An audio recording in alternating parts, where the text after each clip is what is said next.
we're gonna be real into it. Summary. Quick summary. I promise I'm not tired. I just No. forget to breathe. It makes me yawn. Okay, so last time on Higurashi. So one thing that's been going on the past couple days is Shion and Keiichi have made an agreement to call each other every night to make sure the other is okay. Because Tomitake and Takano, who were the other two people who snuck into the ritual storehouse thing, they fucking died. Tomitake ripped his throat out and Takano burned to death. And so Shion is like, oh god, they're gonna come after us next. And so Shion and Keiichi are like, oh shit, we gotta make sure the other's okay. And so the other thing is Kimiyoshi, the mayor, after apparently Shion had told Kimiyoshi about everything that happened about the storehouse, Kimiyoshi was like, don't worry, I'll take care of it, and then disappeared. Same thing happened with Rika. Keiichi told Rika, hey, this is everything that happened. Like, it was a little more than that, but and Rika was like, don't worry, I'll take care of it. Disappeared along with Satoko. Satoko and her, She lives with. yeah, they live together. And they were roommates. So yeah, Kimiyoshi, Satoko, and Rika all disappeared, and Shion is was still calling us. So we keep getting pulled aside by Officer Tasty, Oishi, however you say his fucking name, and our last conversation with this motherfucker, he pointed out, Keiichi, you're the only one left that went to that storeroom. And Keiichi's like, what? And Keiichi's What like, do you well, mean? what about Shion? And he's like, Shion disappeared the other day. And Keiichi's like, what do you mean? We've been calling each other. So that was happening. And the other thing is, we learned about Kimiyoshi's day before he, disappeared. So the night after the Watanagashi, he went to an appointment that he told nobody about, and he had to rush home because there was a delay on the train. And as soon as he got home, he got dressed and he went to the meeting. At what point did Shion tell Kimiyoshi about everything? It had to have been at the meeting, or she was lying. Yeah. So, Unlike that's not the sort of thing that she would be at. The meetings that are held there are for like high-ranking members of the village. So like the only people of her age group that would probably be there are Mion and Rika. Yeah. That's like the only two high-ranking young people in the village. Yeah. So either we have some suspicions. Either this is Mion we're talking to, or Shion stole Mion away and is replacing her. I'm going with the latter. So Keiichi called her out on all this. Sorry, were you gonna say something? Oh, I was just saying, we'll see. Yeah. So Keiichi called her out on this on the last phone call that she made to him. And she kind of lost her shit laughing, and it scared the shit out of Keiichi. And that's where we left off. Scared the shit out of you. You scared the shit out of me because your voice acting for it was terrifying. Also, your friend commented on the video about the music. Yes, they told me that. I was very happy. So are we on the right music? Yeah, if it's Gins, then we're on the right music. So, the thing about Gins is that it is not the original soundtrack, it is as close to. Okay, gotcha. So, what I was remembering was the very, very, very first iteration of this game, which is what I grew up with. Gotcha. And that's on some old-ass systems that you cannot access anymore, so this is what we got. Understood. I don't think we read the tips last time. Did we? I feel like we did. I think we might have. What do you Because I remember the Mahjong Parlor one. Yeah. I think this said the problem with twins. Or something. No, I think that was last stream. Oh, yeah, we've read these. Okay, cool. The problem with twins. This one's not very long, so we can just mash through it. Yeah. There we go. And the problem with twins is that it's bad luck, and they usually kill one of them. Yes, but for whatever reason, the other twin was not killed when it came to Mion and Shion. Mm-hmm. Okay. Then nothing else to do but continue. Let's fucking go! Let's fucking go! Keiichi? Just leave him alone. Oh wait, you're He- Keiichi's dad, my bad. Just leave him alone. His friends went missing. It must be really hard for him. Normally, my dad never shows me any consideration, but this time he did. Shouldn't That's true. Normally Yeah. he takes you to maid cafes. Fucking... That seems like 10,000 years ago. Shouldn't Keiichi stay home from school for a while, too? I think it would be safer not to go until the police do something about this. Maybe. Compared to what could happen, taking a few days off wouldn't be a bad idea. Anyway, how is it logical not to close school during such a dangerous situation? What do those teachers think our children are? Mom and Teacher, Dad... singular. Mom and Dad were getting pretty riled up, but at this point I couldn't care less. Besides, that wasn't the only thing I couldn't care less about. The breakfast table, the food in front of me, the time and date, myself, I really had no interest in anything. This feeling, it was like a dead fog in my mind. It felt like getting dizzy after taking strong medication. Oh. Keiichi, how are your studies going? You've gotten further than the other kids, haven't you? If you have, then you could take a few days off, alright? I didn't even feel like answering. Today was Thursday. Only 4 days had passed since the Watanagashi festival. Such a short time, and yet now things were completely different. Everything had changed. The tranquil village, bright and clear as if it were an Indian summer, had undergone a total reversal. People were made to disappear every night, and we couldn't even relax when walking out in broad daylight. The village had become a world of fear. I had no right to curse this outcome. After all, the one responsible for everything was me. That night, I couldn't resist my honestly tiny, little, and incredibly stupid curiosity and broke the taboo. This isn't somewhere we should be going, is it? Let's not. It's a crime to force your way into a locked building, even if you don't steal anything. Shion, now that you know they weren't having some secret rendezvous, you've had enough, right? I don't want to do something like this. What if Rika-chan's dance ends while we're messing around here? I prattled on as I took the lock from Tomitake-san's hands and put it back on the door. I'll forget everything I saw here, so come on. Let's go, let's go! Takano-san was fretting, but I pushed her away. Tomitake-san grinned painfully. Shion's shoulders drooped as if to call me an idiot. Even so, I didn't care. I pushed everyone farther and farther away. Rika-chan's dance was still going on. Then, at last, her dance was brought to a close with a roaring applause. I, too, until my hands turned red. I clapped. And I clapped. You're changing your memories. It's just like FF7. Isn't that Rena-chan? She's here because it's your usual meetup time, isn't she? I looked up at the clock. It was 5 minutes past my time to meet with Rena. Keiichi, shouldn't you take a few days off from school? You're right. Thanks for being so considerate. I rose from my seat. I went...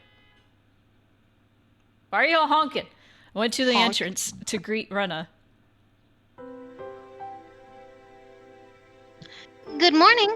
We're going to school as a group starting today. So you can't be late. Ah, that's right. If we, the ones farthest away, were to be late, the younger kids on the way there would be waiting for us. I think I'm going to take some time off from school. Okay. Rena answered shortly, nodding. I think you should do whatever's best for you, Keiichi-kun. Is that putt-putt? Sorry. So you don't need to feel that you're weak or anything. Oh, and here. It's a notice they're sending around. Could you give it to your mom? I think it has a lot of important announcements in it. I took the notice. There were a lot more pages than normal. The one on top announced the disappearance of the mayor, Rika-chan, and Satoko, and that they wanted any information about them. It made my heart ache. The police are looking as best they can, too. They'll find them, for sure. Just be patient.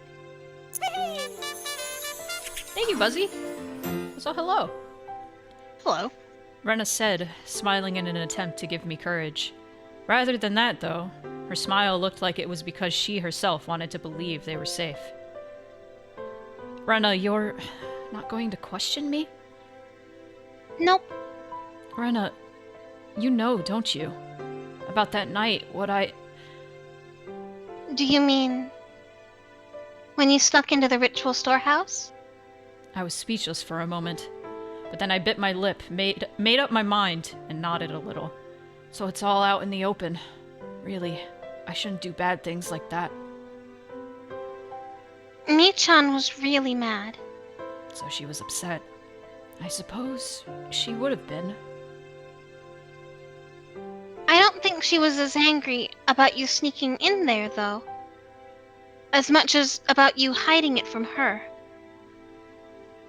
Maybe, Keiichi-kun, maybe you should have told her yourself and apologized.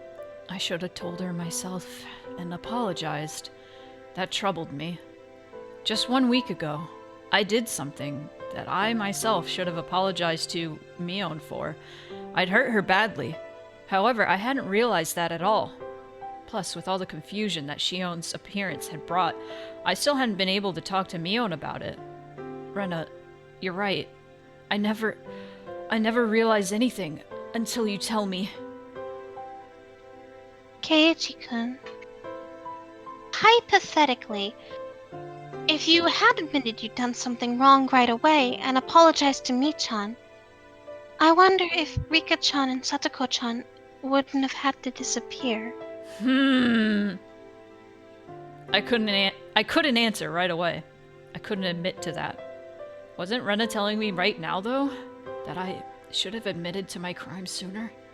If I had done that and apologized, would things not have gone in such a horrible direction? Rena's eyes were filled with kindness, but they weren't naive enough to forgive me for keeping silent, and they stared fixedly into my own. Yeah, you're right. If I had admitted my crime sooner, then Rika-chan and Satoko wouldn't have had to die or disappear. Ow! The palm of Rena's hand slapped me on the cheek. I stood there unmoving, my head still tilted in the direction I'd been hit. It didn't hurt at all. Think that anyone has scolded you, Keiichi-kun. So I'll scold you in their place, okay? I pressed a hand to my cheek, now warm with embarrassment, and quietly stared down at Rena's feet. Going somewhere you're not allowed to go was a very bad thing to do. Do you understand that? Uh-huh. Answer me with a yes, Keiichi-kun. Yes. Also, what's even worse... Yes. What? Sorry, I was thinking of... No, awful. Also, what's even worse, you didn't admit to having done something so bad. You should never do anything bad in the first place, but not admitting to it or apologizing for it is much, much worse. I was just thinking of Bo Burnham's inside. Yes, what? Yes, sir. Look at me. Yes, I was wrong. For a few moments, Rena stared at me, silently and intently, as if gauging my remorse. Then finally, the tension in her face softened, and she smiled. Okay then, it's about time. I should be going. All right. Be sure to give the notice to your mom, okay? Also warn her not to go out to pass it on after it gets dark. Oh my god, brain. I bent down to pick up the notice, which I dropped when she slapped me. The pages had come out of the clasp and were now making a mess on the floor. I gathered them up one by one.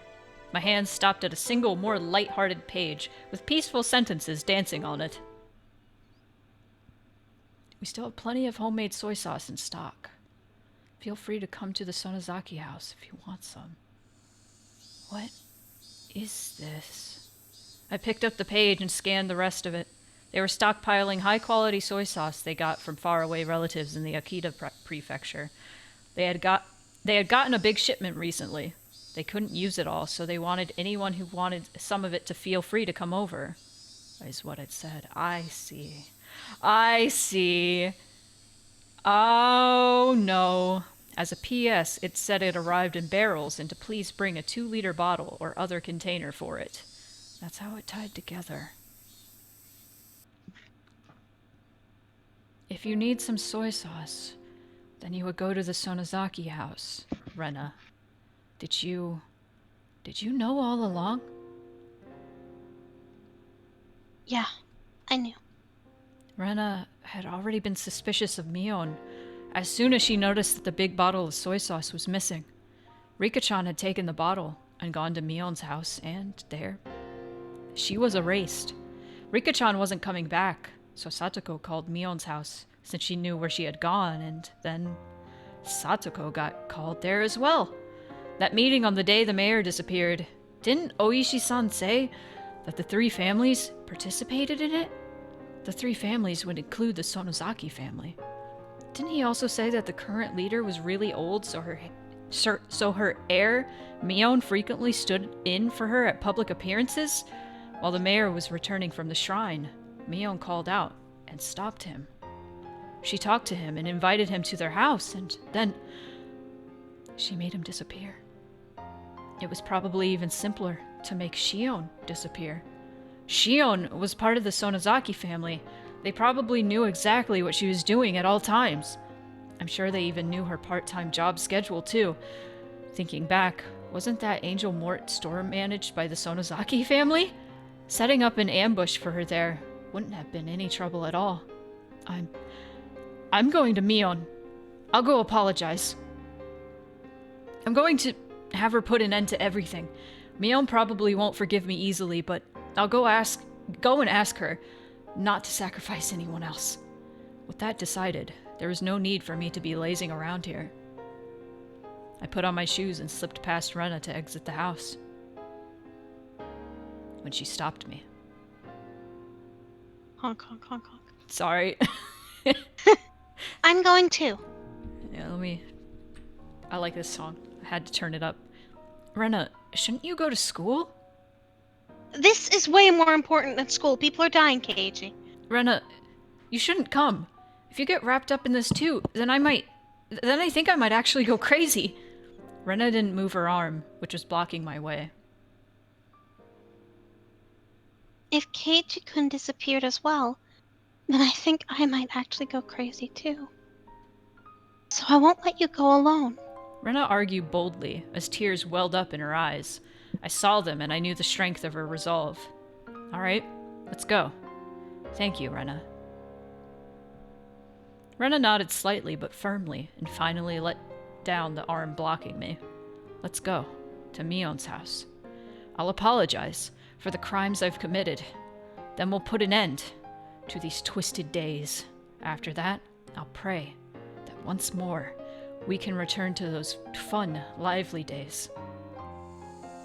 With Rena following me, I left the house. In front of the house, there was a car waiting. It was Oishi-san. Hey, good morning, Mayabara-san. To you too, Ryugu-san. Together so early in the morning, you make me jealous. What a truly praiseworthy man he was. If he had been lying in wait so early in the morning just to pressure me into talking, on this morning though, maybe this was actually a good opportunity. You're from the police. Oh, have I not introduced myself to you, Ryugu-san? Please, excuse my rudeness. My name is Oishi from the Okonomiya Police Department. Pleased to meet you. Are we telling Oishi-san? Yeah. I think my palm is enough punishment for your crime, Keiichi-kun, but we should leave Mi-chan's to these people. Pain and sadness. I looked down as those emotions built up in my heart. We have something to tell you, Oishi-san. Well now, what about? Should we stand here and talk, or go inside the car? In the car, please. I only continued to look down weakly. All I could do was be thankful for how dependable Rena was.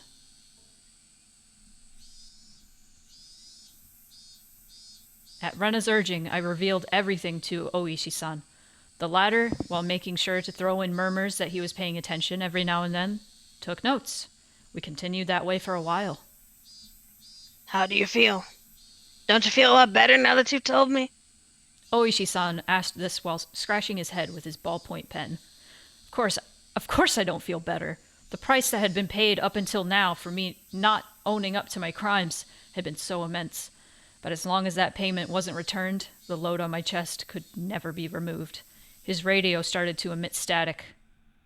Bzz, bzz, this is Kumagai. Oishi-san, over. Yes, hello. This is Oishi. We got news a few minutes ago that she's been absent from school. No movement at the Sonozaki house. Our target is still on the premises. Yes, good. Keep a close watch out. Roger that. The relief for 3 and 7 just arrived, and they've returned to base. Also, it looks like the division chief is looking for you, Oishi-san. He keeps bugging me, too, to tell him as soon as I get in touch with you. What do you want me to do? If you're hard-pressed for an answer, tell him you're actually under orders not to wake me up from my morning nap. Got it. Bzz, the radio grew silent. Sorry about that. It was about work. He just said there was no movement at the Sonozaki house, didn't he? Oh my, did it sound like that to you? This won't do. Please, keep that a secret, all right? I don't have permission from the division chief to be making private inquiries like this. Oishi-san had suspected Mion for a long time. Nor for questioning witnesses, or for searching houses. We don't have permission for anything, really. The Sonozaki house's defenses set to protect the family members are also in full working condition. Without a warrant, we can't do anything about anything. Unless the crime happens right in front of us. Oishi-san, could you be... Rena's tone of voice alone was enough to make her spite clear as she stared at Oishi-san. You can't set foot in the Sonozaki house. Were you trying to get Keiichi-kun to go in there instead? Rena, what do you mean? This person. Just as I thought, he plays really dirty. Stop, you're hurting my reputation. That said, I'm all ears to your explanation, okay? Oishi-san lit a cigarette and responded to Rena, wearing an expression implying he was calm and willing to let her comment slide. You can't get a warrant, but you've always had your eyes on Michan because you thought she was suspicious.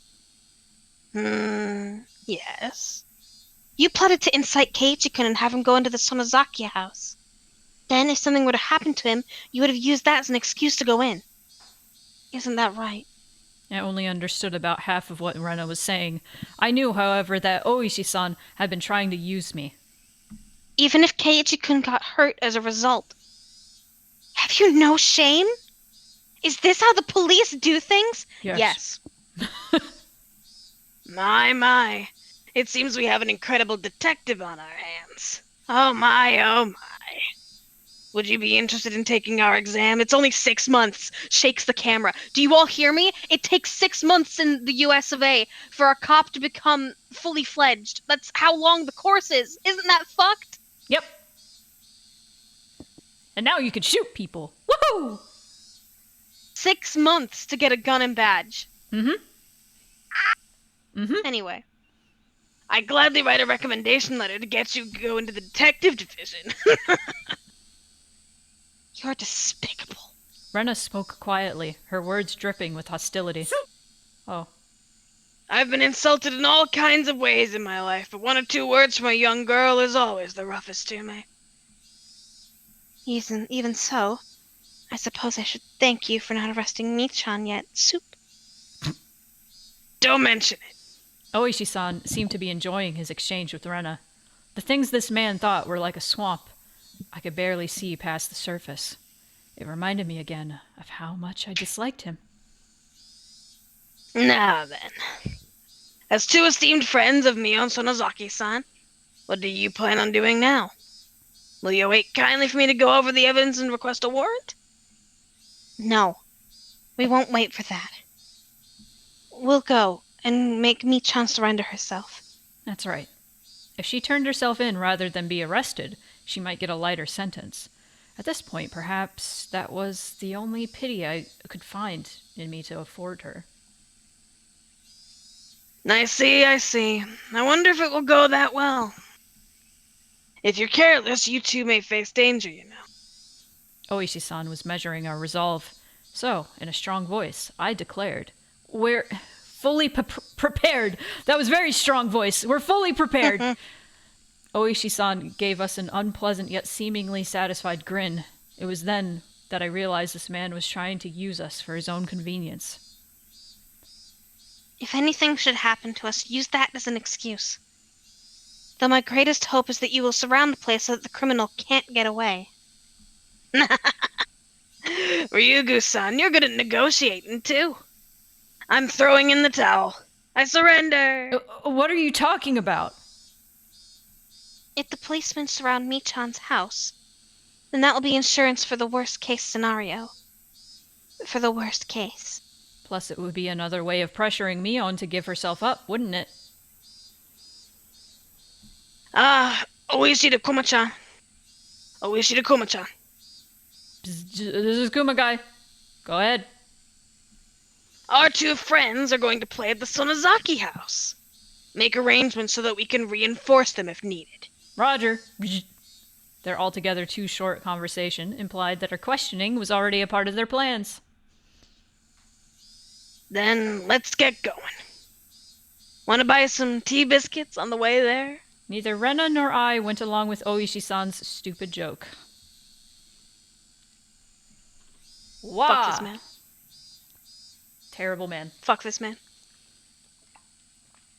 What's funny to me is He's atrocious. the chapter 1, Oishi, like, he was still a piece of shit, but, like, Keiichi was a lot more trusting of him, and this time around, he is not. That's because in the last chapter, Keiichi was cooperating and doing what Oishi wanted. Yeah, this time around... So Oishi didn't have to be underhanded about it. Yeah, this time, no. This time Keiichi, like, did some shit and is guilty. Yeah.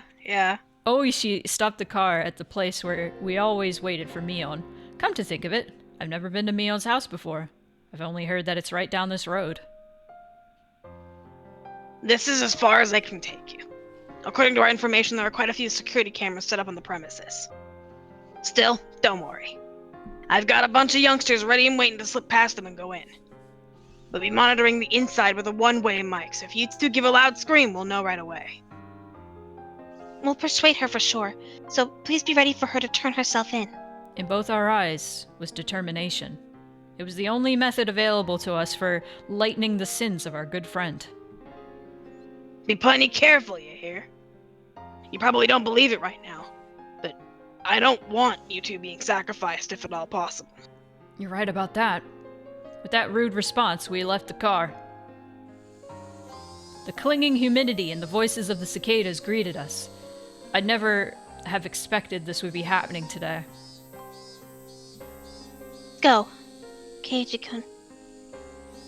It's all dramatic. Rena took the lead and began to walk, down the road I'd never been. Rena, you've been to Mion's house before, right? Yeah, a few times. It's a really big house. You could fit a mountain into their backyard, too. You can pick mushrooms and stuff, though there are fences everywhere. Big enough to fit a mountain. That was amazing. One of the 3 families controlling Hinamizawa, and the head family of the Sonozaki clan. Perhaps there was something to be said about its magnitude. The path continued onward, level and uneventful. There were metal fences along its edges, and beyond them were woods with trees growing thickly. The fences were high. The tops of them bent inwards, sticking out like sharp spears. Plus, there was a dangerous-looking barbed wire wrapping them. No one could look at them and not feel intimidated. In addition, there were signboards hung up here and there along the fence. Private property of the Sonozaki family. Entrance forbidden. Beware of venomous snakes. Active security cameras. Intruders will be charged an entry fee of 1 million yen. I believe that is $10,000. This forest, or should I say mountain, is this all their yard? It's like their domain. As you can see, it's private property, but nobody maintains it. The forest isn't really that kind that you can go hiking in. She could say that again. It really did feel like a neglected, savage woodland. It was dark and damp, and certainly not a forest that made you want to go for a nice walk. Maybe that's just what happens when a landowner has too much land. Like Oishi-san said, there were security cameras hung up all over the place. Though they had been weathered by wind and rain, casting doubt as to whether they were even functional. Mosquito zone, so true. Yeah. This place would be fucking hell. Awful. I wonder if Mion is watching us as we come to her. I don't think she is. The only people living in Michan's house are generally her and her grandma, after all. There's nobody to watch the cameras. What a useless security system. Well, Michan's father seems like a pretty tough person to get along with. So whenever everyone in the family's getting together, the cameras are apparently working properly. So why isn't her dad the heir? Is it just like the next, like, female predecessor or something? The Mion and Shion's father married in. Oh, okay. Oh, okay. Gotcha. All right. It's a matrilineal lineage. Yeah. I get you. Okay. That's right. Mion's father. He was a big shot Yakuza, wasn't he? Rena smoothly danced around the answer as she explained. At last, a huge gate, as big as I'd imagined, appeared. Was she living by herself with her grandmother in a house with such a grand gateway? I wonder if she's here. Beep. The old buzzer made a dull sound. Was it cut off in the middle and not getting to the house? We waited long enough without a response for me to start thinking like that. However, we finally heard footsteps walking through gravel on the other side of the gate. I nervously balled my hands, my palms now sweating, knee spaghetti into fists, mom spaghetti. There was the clang of a bolt being released and the gate opened slightly. The person peeking out of the gap was none other than Mion.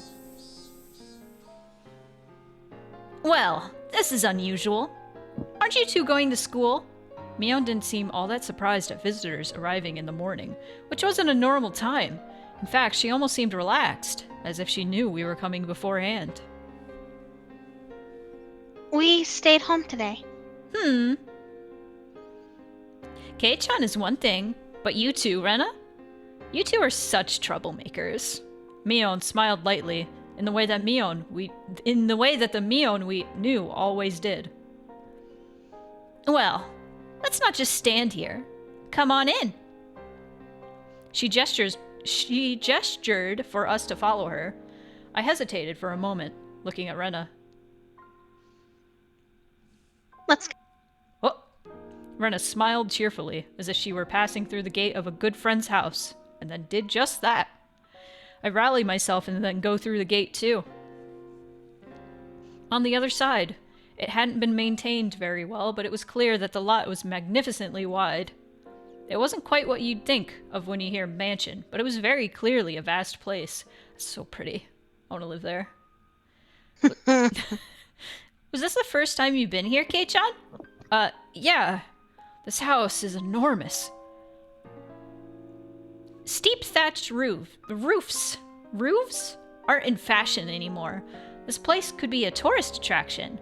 I want to rebuild it, using totally average and boring reinforced concrete soon. Mion dryly smiled as she said that, then closed the gate and relocked the heavy bolt. Don't worry about it. Things have been dangerous lately. Gotta do at least this much during the daytime. Yeah, you're right. Maybe it was my imagination, but I thought I saw the hint of a shadow in her smile. Well then, good sir and madam, I shall show you inside. Please come this way. Mion bowed to us like a worker at a high-class hotel, then pivoted on her heel and began to walk. Rena gripped my stiffening arm lightly. Keiichi-kun, you're too tense. We came to see Michan, remember? You don't need to be that nervous. That's right. When I get nervous, I tend to let everything show on my face. I'll stop tensing up, even if something were to happen. There were two of us. Oishi-san's subordinates were waiting outside the gate for us, too. This was Rena and Mion's plan. All along. They're luring me in. There was nothing to worry about. After thinking about it that much, I realized my nervousness was already gone and laughed at myself. Don't trust like this. What's this? Mion, what's with this stone on top of the newspapers? It's in the way. There's a pile of newspapers on the floor of the entrance, and there was a large rock on top of them. I didn't understand why something like that was here. Rena noticed me looking at it questioningly and giggled. Rena, do you know? What is this? Some kind of good luck charm? If you don't really know, then feel free to move it out of the way and put your shoes there. Keiichi-kun, there's a nest of swallows right above that stone. Huh? Oh, you're right. This house is for people, but swallows still come in without permission and make nests. Must be like a tradition for them. Whenever spring comes, they always make a nest here.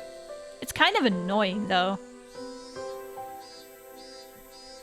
In other words, it's a sign to not take your shoes off here, because swallow poop could end up in them. I couldn't help but laugh at the silly contrivance. Yeah. Oh, okay, cool. My laughter naturally spread to the other two. A really long time ago, the Sonozaki family apparently cultivated silkworms. Our ancestors would get all worked up over exterminating the swallows. When you think of it that way, maybe this is our just desserts. Anyway, come on in. The inside of the house wasn't very bright at all. It was dimly lit, in fact, but mysteriously, I could still feel an elegance to the place. Mion seemed to want a more modern building, but traditional houses like this aren't bad either. It's so cool. It's so cool. You're kidding, right? There's a terrible draft, and the winters are freezing. Don't go making my house into property of cultural significance and getting in the way of renovations, got it? What I want most is a house like yours, Kei-chan. I'm pretty jealous of it. Seems like it would be warm in the winter. Oh, but snowfall seems like it would be a problem. Snowfall's a problem? Does Hinamizawa get that much snow? Our latitude is south of Kanto, isn't it? Isn't this region warm? You don't know, Keiichi-kun? Hinamizawa is an area that gets heavy snowfalls. When we get a lot, everyone gets buried. Sometimes you can't even get out of your house. Sometimes your car gets totally buried too, and you can't find where it is. I wasn't aware of that. Hinamizawa, was that bad a place in the winter? It's in the mountains, Keiichi. Come to think of it, my dad, he said something like this place got plenty of snow, so we could have fun building igloos. Still, your front door getting buried? Not being able to find your car? It's way too much snow. No. You're wrong, Keiichi. The dream. The dream. It's the dream. No. You remember from geography class, right? The western side of Japan gets cold winds from Asia. We're different from those softies protected by the mountains, nice and warm by the Pacific Ocean. I'm totally okay with being a softie, nice and warm. Me too, Keiichi. I hate the cold. Me too, Keiichi. We are the same. No. What are you saying no to? No. Oh. You must enjoy the cold. Oh, You must. I don't. You must. Are they in Kanto where the Pikachus? I mean, Kanto and Johto, I think, are actually like actual Japan regions. Yeah. But yeah. We'll have to have a training camp to get Kei-chan used to the cold this winter then. No way. There's no way that's happening. I hate the cold, and I hate training camps too, and I hate them even more put together. Suffer. Mion laughed more uproariously than she ever had, then told us she'd bring out some tea and left her seat for the moment. Still, there's a lot of fun things to do in the winter. I bet our club will be a blast then. Our club continuing activities through the winter sounds totally horrible. Like swimming in the cold or marching in the snow. When did we turn into Mount Redhorn? Yeah, there are definitely a lot of tough punishment games for the winter season. One time, she made us have a Rio carnival in the schoolyard while snow was falling. I see the terror of our club cared not for the season. The victor would be decided by who would best adapt to the winter-only events. We do snowball fights and shaved ice eating contests and treasure hunts in the snow. Wait, why is everything outside? Why can't we play tabletop games in a nice warm room while it's snowing?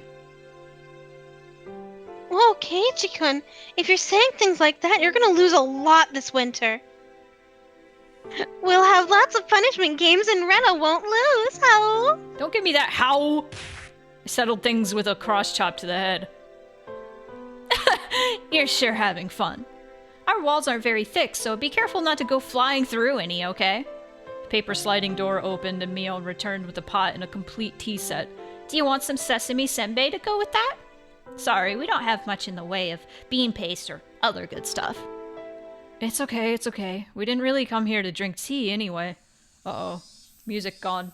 And with those words, the smile disappeared from Rena's face. Ah, she did it. That one careless statement reminded us of what we had nearly been able to forget.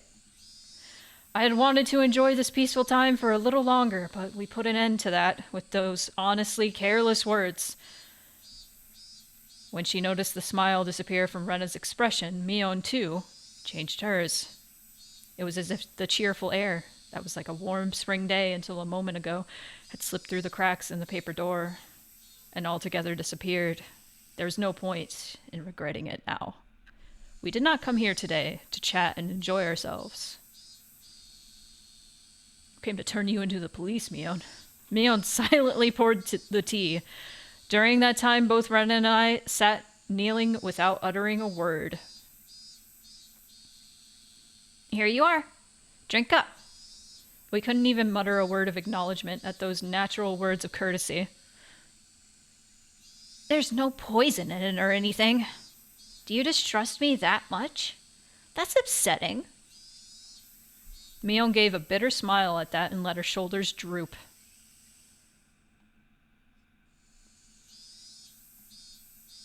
The dots. We all remained silent. We remained silent, hoping that someone else would speak up first. That was, however, the one thing we didn't want to do, and so we sat for a long time.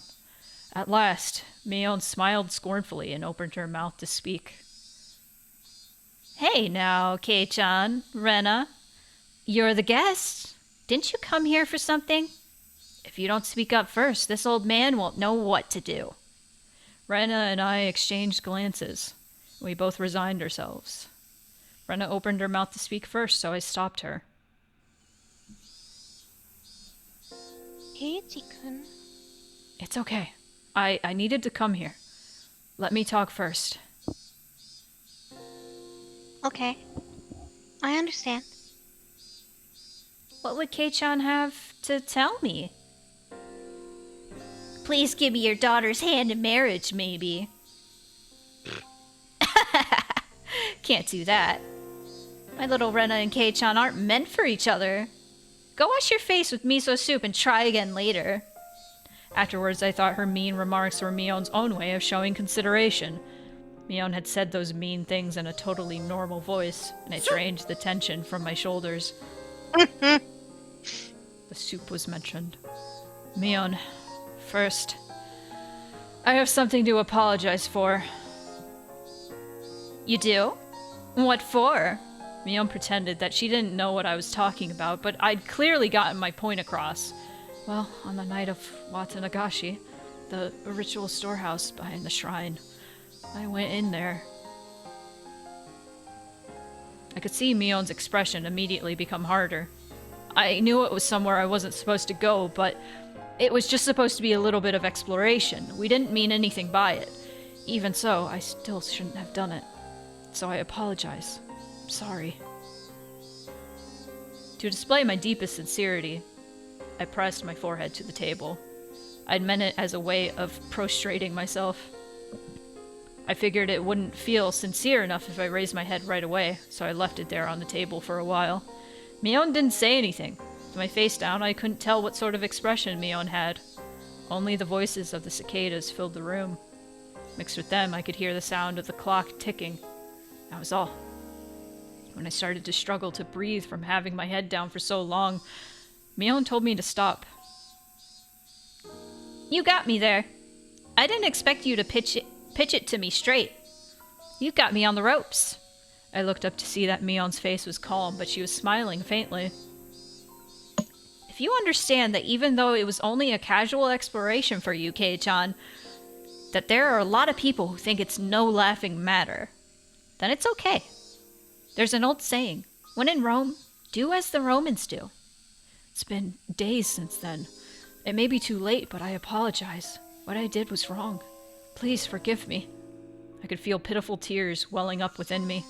If I had done this sooner, maybe nothing terrible would have happened. It's okay. If you know what you did was bad, then that's enough, right? Mion spoke like it was someone else's problem, and I wasn't happy about it. Michan, Keiichi-kun is apologizing seriously. I think maybe you should respond seriously as well. I am being serious, though. Do I not look serious to you, Rena? You don't. Rena was giving her a tit for tat, and so the room's atmosphere quickly began to grow sharper. She was right. Even though I came here to speak from the heart like this, it felt like she hasn't been taking this seriously. Obviously, Rena isn't fond of that. Keiichi-kun, you can get up now. Let's tell her everything. That looks like what Michan wants, too. I had known it would turn out like this from the beginning. Hadn't I come here prepared for that? I mustered my willpower and bit my lip. Mion, you called Rika-chan and Satoko the day before last, right? I don't remember doing so. If you have a reason to think so, could you let me hear it? It was evening, before dinner time. Rika-chan should have come here, bringing a big bottle of soy sauce, to have you share some with her. Mion was trying to keep from showing any reaction, but I didn't miss her eyelid twitching just a little bit. Why do you think that? God, not to break the tension, but I wish Windows security wouldn't be so fucking scary when it pops up in your field of view like, we scanned your computer. It's fine, though. Okay, don't tell me that. God. If I want to see that you've been scanning things, I'll go look in your interface. I don't need to be told. Mm-hmm. I feel that. It's not hard to understand.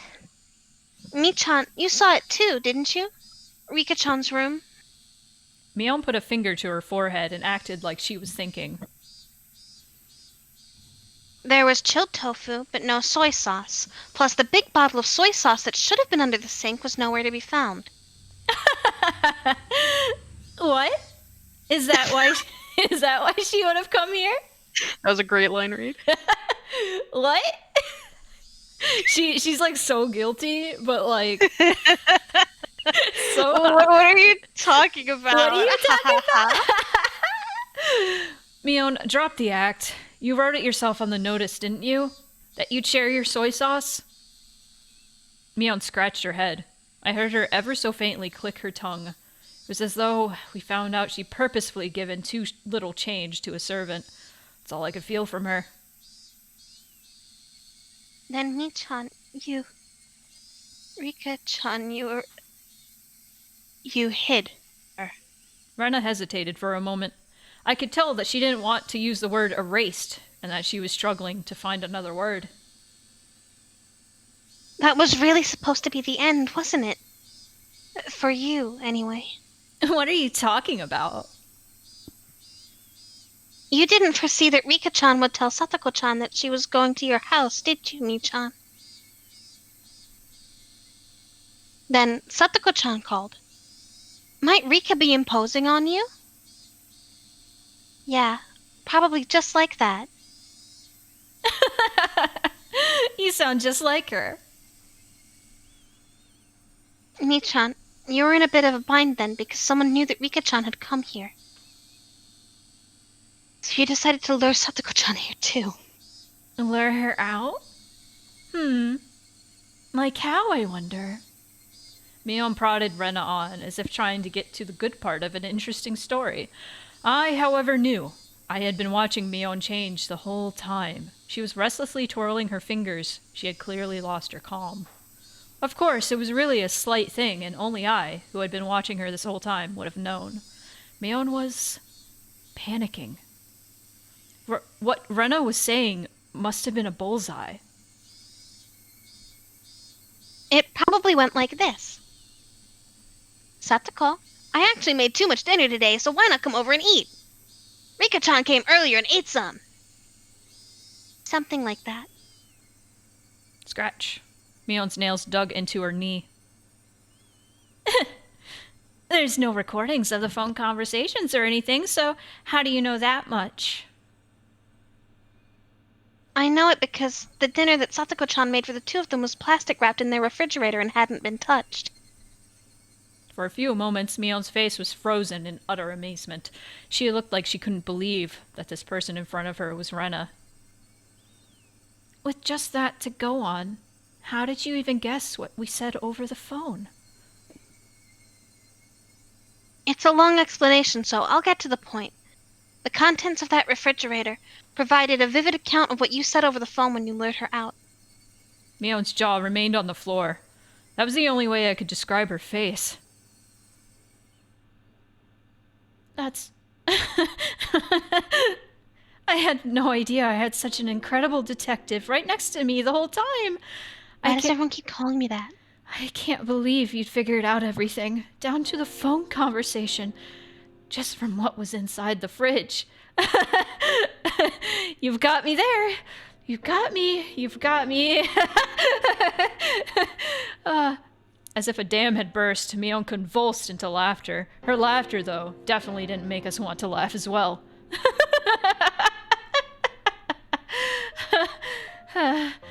Mion grew tired of her dumb laughter, heaved a big sigh, and scratched her head. It almost seemed like Mion had lost a detective punishment game for the club or something, and her punishment had been decided. Oh, how fun that would have been if it were true. An incredible detective. Michan, you're the one who guessed what Oishi-san told us. He called me an incredible detective, too. As soon as she heard Oishi-san's name, Mion's eyes began to display panic more clearly, so that anyone would be able to tell. Mion, the police have suspected you for a long time now. Oishi-san's officers have had the house under observation so that they could break in at any time. Mion attempted to feign calm, but it looked like she was having a hard time with that. Part of her couldn't believe that the police had her surrounded, and she closely examined Rena's facial expression. However, she couldn't detect a hint of falsehood. Finally, Mion seemed to accept the fact that the police were encircling the house. Mayor Michan, too? Were Tomitake-san and Takano-san you as well? Mion didn't answer our rapid-fire questions. I could clearly see impatience in her eyes, which were still feigning calm. At last, Mion, who had been sitting there lazily, readjusted her cushion and sat herself upright. That is not Mion's face! That's Shion! At that moment, the atmosphere in the room changed completely. Mion's expression also changed. The impatience and wonderment in her expression disappeared. She became so solemn, you would think she was about to conduct a tea ceremony. I could sense it. It was now, in this moment, Mion had ceased to be Mion, but had changed into Mion Sonozaki, the current heir to the Sonozaki house. That solemn atmosphere about her was clearly abnormal. It was entirely different from that of the Mion that I knew. Now, I could believe it. Now, I could believe that she was the young leader who commanded the entire Sonozaki clan. Mion quietly placed both her hands on the tatami mat and gave a beautifully elegant bow, as if this really were a tea ceremony, and named herself. We meet for the first time. I am the current heir to the Sonozaki house. My name is Mion. Mion's movements were so elegant they could cut, and we couldn't even answer her. All Rena and I could do was watch, baffled at her actions, which we could never imagine the normal her doing. I would like to welcome you to the Sonozaki main house today. I will greet you all in place of our leader, Oreo. It seems as though you have various things you would like to ask. If I can be of any assistance, then I would like to answer, without concealing anything. What? What did Mion just say? Mion said she would answer anything we asked. There was a strong light of resolve in her eyes. It's really all right if we ask anything, then? I shall tell you everything I know. That is why you have come here, after all. Rhina and I exchanged glances. There was a mountain of things we wanted to ask Mion. However, we hesitated for a moment on what we should ask first. The first question Rhina gave was extremely abstract, but it was the question everyone wanted to know right now. Why would you do this? That was what I wanted to ask as well. Why would you do this? That didn't only go for Rika-chan and Satoko. It went for the mayor, Takano-san, Tomitake-san as well. No, even further back, for all the incidents that had been occurring every year. For a little while, Mion couldn't respond. Right when we realized... Hey, Space. Hello, Space. Right when we realized that the question was too vague and tried to put it into more concrete terms, she finally opened her mouth to speak. To answer that question will take some time. If that is acceptable, however, then I would by all means like you to hear it. She spoke clearly. She spoke with a clarity that a grandmother might use when telling a story from a long time ago. Do you know that Hinamizawa Village used to be called Onigafuchi Village? Rena nodded lightly, then shot me a glance, asking me if I did. I returned her nod. Hinamizawa was once called Onigafuchi Village. Yes, I heard all about it from that night. That Takano-san... Oh, god damn it. About it that night from Takano-san in the ritual storehouse. I mixed words up. They firmly believed that demon blood ran through their veins and cut off all contact with the outside world. They were worshipped by those in the villages at the foot of the mountains and treated like transcendents, those capable of magic. Sorry, sorry for laughing. I just thought, and they were treated like transgenders. Hang on, I'm gonna take a little sip of water. Ah! That's right. Our ancestors in Onigafuchi Village were proud transcendents descended from the demons. Those in the villages at the foot of the mountains were worshipped and those in the villages at the foot of the mountains worshipped and honored them. Nevertheless, that all decayed with the end of the Tokugawa era. The black ships arrived. The era of the samurai ended. The era of national isolation ended, and the tradition of worshipping Onigafuchi Village quickly disappeared. Those things that linger from the past were all to be detested. That was the kind of era it became. The Meiji era began, and the name of Onigafuchi Village, with its long history, was forcibly changed to Hinamizawa Village. I have heard the Meiji government strongly wished to erase the old customs. The abolition of feudal domains and the establishment of prefectures. An era had begun, seeing Japan sprinting up the stairs that were beyond their means to try and reach the same level of the rest of the world. All things in the Western style were to be extolled, while all old traditional things were to be scorned. That was the sort of era it was. Our ancestors in Onigafuchi Village were proud transcendents descended from the demons. Onigafuchi Village disappeared in a flash. At last, Japan, provoked by the great European powers colonizing countries in Asia one by one, began a policy to increase its wealth and military power so that it could stand as a global power in its own right. Y'all like history, by the way? Yes, I actually love history. Me too. It's great. I love when shit is like really grounded in like rich culture and history. Yes. I fucking love it.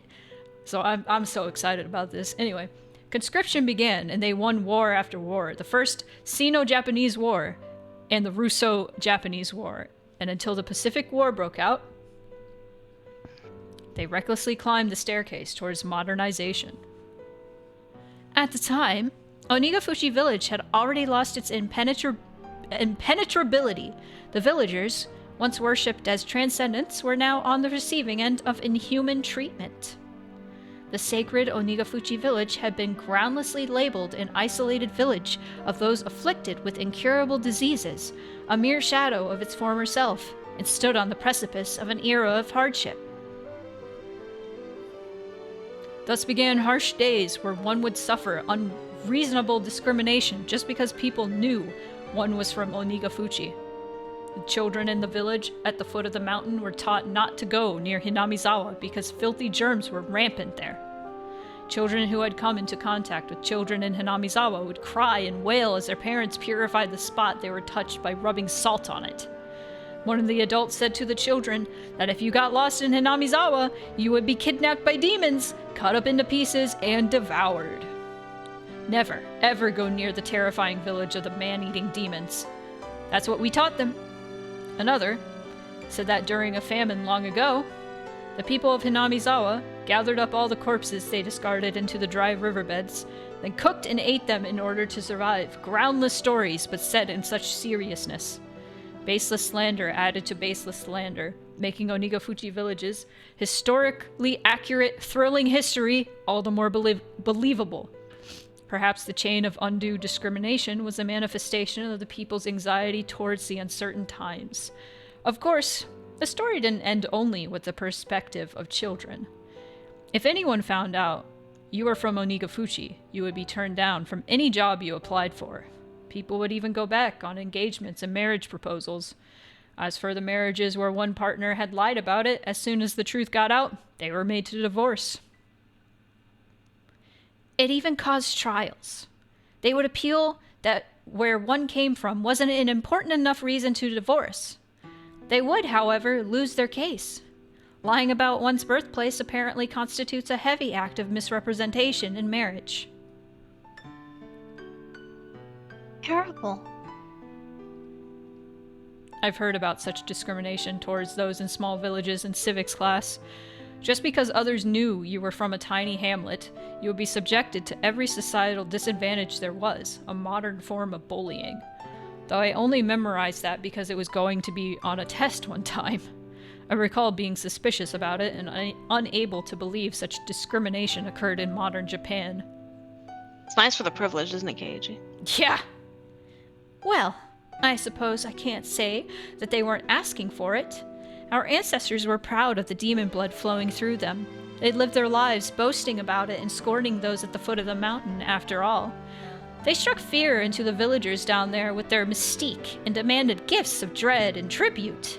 With that, Mion smiled for the first time, albeit in self-mockery. During the Pacific War, despite the slogans that all the country was acting as one, those from Hinamizawa continued to suffer all manner of discrimination. There were too many ways to count. They would send their husbands and sons to war, and the women on the home front would suffer greatly too. My grandmother remembers it well. She remembers it being a difficult time. Even that bitterly long war, however, finally ended in 1945. Space, I said the same thing. I said the same thing. They did say the same thing. Mm-hmm. Hinamizawa had lost many male hands, but at last their fathers and husbands and sons returned to them. Of course, there were also many who didn't come back.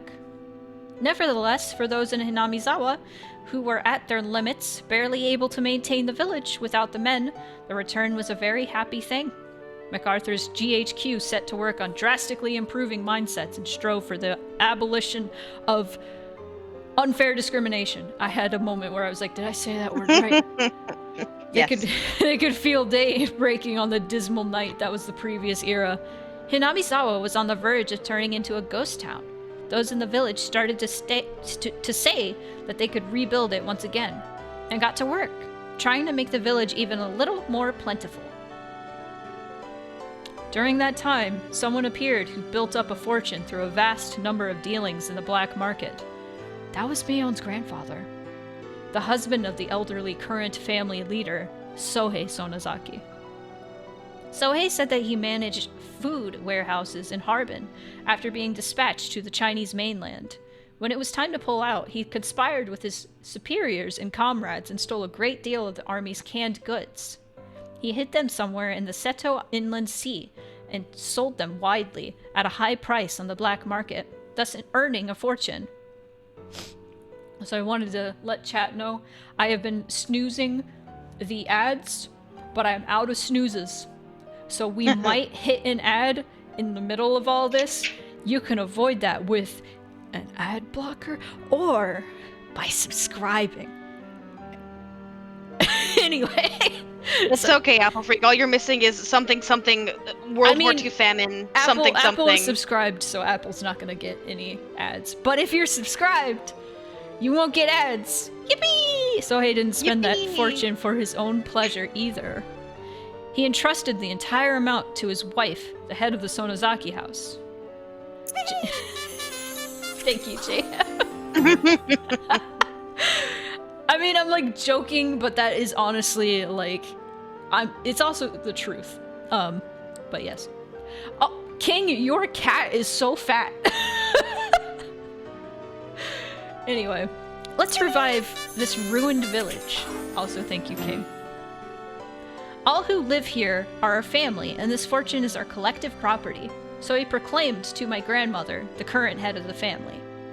That vast fortune was a huge reason why Hinamizawa was revitalized after the war. I see. With that, Hinamizawa came back to life, and that's how the Sonozaki family had established its current prosperity. Of course, there were many people who begrudged the money coming from the black market, but the villagers no longer minded it. They succeeded at one business venture after another. Those who had succeeded freely supported those who followed them. The giant family of Hinamizawa, tied together with strong bonds, kept on expanding its influence. The Sonozaki family, the center of everything, would be extolled for a long time as the minds behind Hinamizawa's revitalization. The person at the middle of it all was your Nana, Michan. That's amazing. What a great success. Mion looked like she was honestly happy Rena had praised her. However, around 1955, the wind started blowing in the other direction again. Because of the canned flesh incident. That's a fucking name. Canned flesh. It sounded so hideous that just hearing it made me nauseous. Someone naming himself as my grandfather Sohei Sonozaki's superior confessed that those canned goods had been human flesh. Hinamizawa, a village in which demons lived and ate humans. They were just about to wipe away that cursed stigma. The light they had finally started to see in their peaceful lives grew hazy and disappeared. The shocking truth, as revealed by his former superior, the stolen provisions from the old Japanese army that had been a huge cornerstone for Hinamizawa's revival, had been canned human flesh. Why were there cans like that? Wasn't Sohei just the manager of food warehouses? His superior revealed that Sohei Sonozaki did not have the job of managing food. In reality, Sohei's job during the war had been to exterminate pestilent mice and to transport the corpses of those with infectious diseases. It had been unfair treatment, and all because of the lowliness of his origins. As a result, though, he had returned safely without having been sent to the front lines or being detained, and perhaps that was the only fortunate thing to happen to him. Finally, Sohei was enlisted as an assistant at a military medical institution. There, however, he found something even worse than the low, scorned, depressing customs of Onigafuchi village, and the research they were carrying out. Could that have been, well, you know, the bacteriological core in the old Japanese army or whatever? Couldn't you've heard of that? What could it be? I was pretty sure it was Unit 731. It was a nightmare unit that devoted itself to researching terrifying bacteriological weapons to break the deadlock in the war. This is some Resident Evil shit. They used many... It's very true. It's very real. Yeah. They used many innocent people as fodder for horrible human experiments. Oh... yeah. They methodically observed how many days a new strain would take to kill the... okay, yeah, I remember learning about this. how many days it would be when injected, how many days it would be when swallowed. They dissected many people to find that out. Sometimes they wouldn't bother waiting until they were dead and dissected them while they were still alive. Yeah. They would strap them. We really are. Damn. Was this the thing where, like, the people that they, like, experimented on, did these experiments, they, like, this is so fucked up, so I apologize for this, like, actual, like, fact about history, but the people that were performing these experiments on these people, they didn't call them people, they called them lumber to make that, like, the separation in the, okay. It was for that, but also so that, it could be hidden as a force, so they said that what Unit 731 was a lumber mill, and they were dealing with lumber. Yes. Okay. So I know exactly what this is now. Yeah. I remember reading about this and being like, oh it's my fucked. god. Yeah. No, this shit. I know. Anyway. I have read too much about, like, terrible things from history. Let's go. They would strap them into centrifuges while still alive and crush them in decompression chambers while still alive. When a live human decompresses, all the holes in their body get pushed outwards, and their intestines get pushed out of their anus like a snake winding out of it. I have a feeling I saw something like that on a documentary one time. That makes me sick. You saw it? I wouldn't want to see that. And they still hate Hinamizawa, huh? You said it. Mion agreed with me, giving a faint, sad smile. It wasn't much in the way of communication, but for some reason I was happy to have it right now. The unit Sohei was in did way kinder research than that. They were researching concrete methods for reducing the difficulty of delivering food on the battlefield. The military's designs at the start of the war completely fell apart, and chronic food shortage broke out all over the battlefront. The food shortage led to malnutrition, and as their natural resistance lowered, the soldiers fell to one disease after another. Spirit and morale lowered as well. They wouldn't be able to maintain their forces at this rate. Apparently, that's where the research started. At first, it was to find methods of delivering food to battlefields. It was very broad and included things from violent methods like stealing it from citizens to survival methods like how to cook unfamiliar insects and plant life. As they were working out the details, they kept straying off course and going out of control until finally they knocked down a door called Taboo. What do you think the easiest source of protein on a battlefield is? The dead bodies. Rena and I knew the answer without being told, so we didn't answer. That's right. They were researching ways to handle using humans as food. Fighting onwards, sometimes eating the flesh of enemies and sometimes that of allies, became the ultimate service paid to their country. They were deathly serious about this doctrine. It really is a riot. My grandfather was despised as someone who ate human flesh, and yet they had gone above and beyond that. Apparently, he always thought about it too. Even if he was a vulgar, man-eating demon, there were far more ugly demons than he. So no matter how much he was scorned, he wouldn't put up with it. At last, they had a handful of test prototypes. When the soldiers learned it was human flesh, however, the scientists couldn't make anyone eat it. So it was apparently sent to the front lines. The cans were labeled meat substitutes, and so they wouldn't accidentally eat it themselves, they stamped the bottoms with a circle. The starved soldiers on the front lines apparently loved all the prototypes they were sent. Among them, those who cooked it in soy sauce like it was sukiyaki loved it the most. Come on, Michan, stop. I'm getting sick to my stomach. Rena really was pale-faced, and she looked like she was having difficulty continuing to sit on her knees. Mion looked like she had more to say, but she sighed lightly and stopped there. Then, those canned goods your grandpa brought back. I don't know if it's true. Sohei denied it was human flesh up until the day he died. However, those who begrudged Hinamizawa's sudden revival called him a savage for making a fortune from selling human flesh, and the villagers began to be scorned again. They returned to a time where children would be jeered at and have rocks thrown at them. The stifling silence came back. What a seriously hopeless and sad story it was.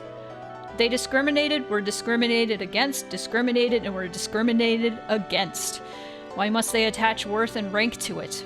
Why can't they live without looking down on people? Why can't everyone enjoy life together? I didn't know.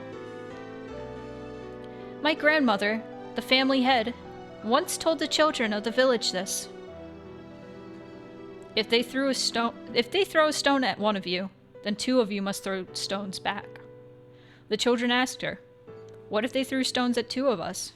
Of course, the answer was simple. If they throw stones at 2 of you, throw them back with 4. If they chase 8 of you with sticks, drive them off with 16. If they slander 30 of you, yell back with 60. Finally, the children asked, what if we're attacked by 1,000 people? Even that answer was simple. If 1,000 people attack you, then everyone in Hinamizawa will stand up against them. It was a manifesto to spur people into action. My grandmother rose up not only as the leader of the Sonozaki house, but as the mother of Hinamizawa. It was halfway through 1955. It was a time when riots over the treaty with the US were rampant, a time of battle and action. The people of Hinamizawa joined together and fought, treating unfair discrimination towards one as a crime against them all. It didn't matter whether that one was a child or an adult. If they heard that a child had been told off, then everyone would crowd the house of the perpetrator, acting as a whole. If they heard an adult had been treated unfairly, men and women, young and old, would all band together and stand up against it. If you meddled with people from Hinamizawa, you would be in trouble. They probably figured that if they could make others think that, they'd win. Kei-chan, do you remember how many people came to help you when you got involved with those delinquents in town? Wasn't that Shion, or did we think it was Shion at the time? The person who we saw was presented as Shion. Whether you believe that was Shion or not is up to you. I recalled how much of an impression it had left on me. That the people of Hinamizawa boldly came to my rescue, yet the people of Okinomiya averted their eyes so they wouldn't get involved. My grandmother fought, and my parents carried on the fight.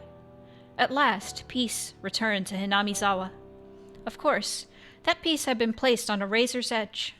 When you consider the previous 100 years of history, the tranquility now can only be called a chance interval, standing on uneven scales. Why? Could I really have an opinion on such a long and difficult history when I hadn't moved here more than a year ago? Yet, I said it anyway. Why can't everyone just live in peace? What happened to those old stories of Oyashiro-sama that I heard from Takano-san? Man and demon joined hands and lived together in harmony. Didn't Oyashiro-sama remain in this world to watch over that? It's a fairy tale. I mean, that even those people and the demons were real. Even if those people and the demons were real, the Oyashiro-sama who mediated between them wasn't.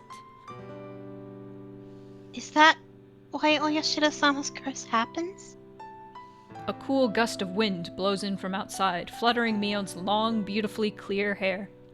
Mion kept a refreshing smile without answering, and didn't even change her expression, but even that became a silent answer. You're definitely right, Jizu. But, I think it's important narratively to have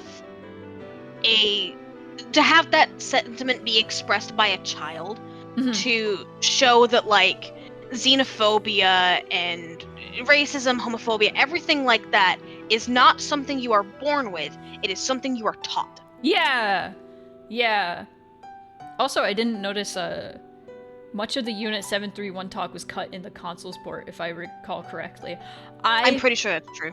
I understand that because Unit 731 is gruesome topic and it's a real thing. So it's kind of on par. It is on par with talking about something like the Holocaust. So but I don't know.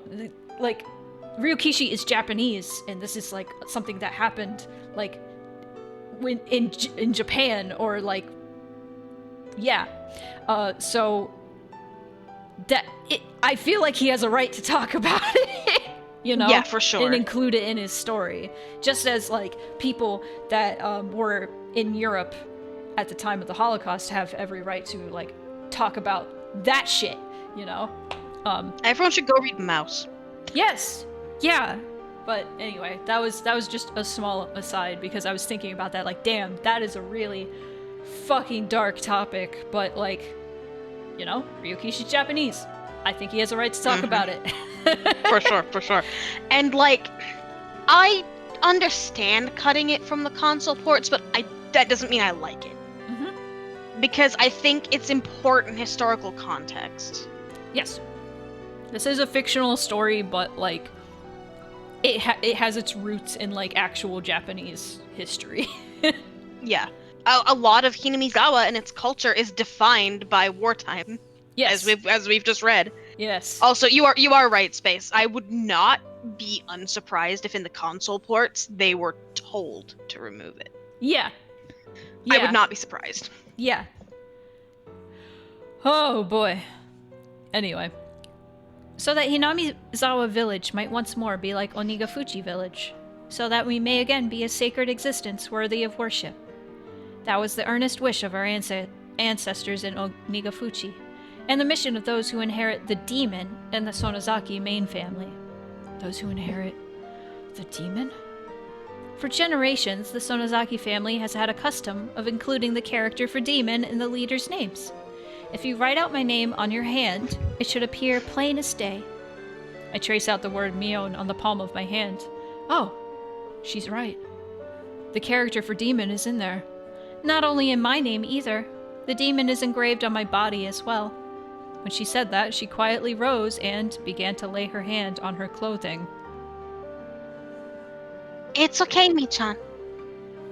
You don't need to show us, okay? Yes, you do. I need to know who you are. Thank you. Just that exchange, I guessed what she meant. Most likely, somewhere on her body, there was a permanent seal, such as a tattoo or marking, that proved that she inherited the demon. If she didn't have it, she'd be Shion.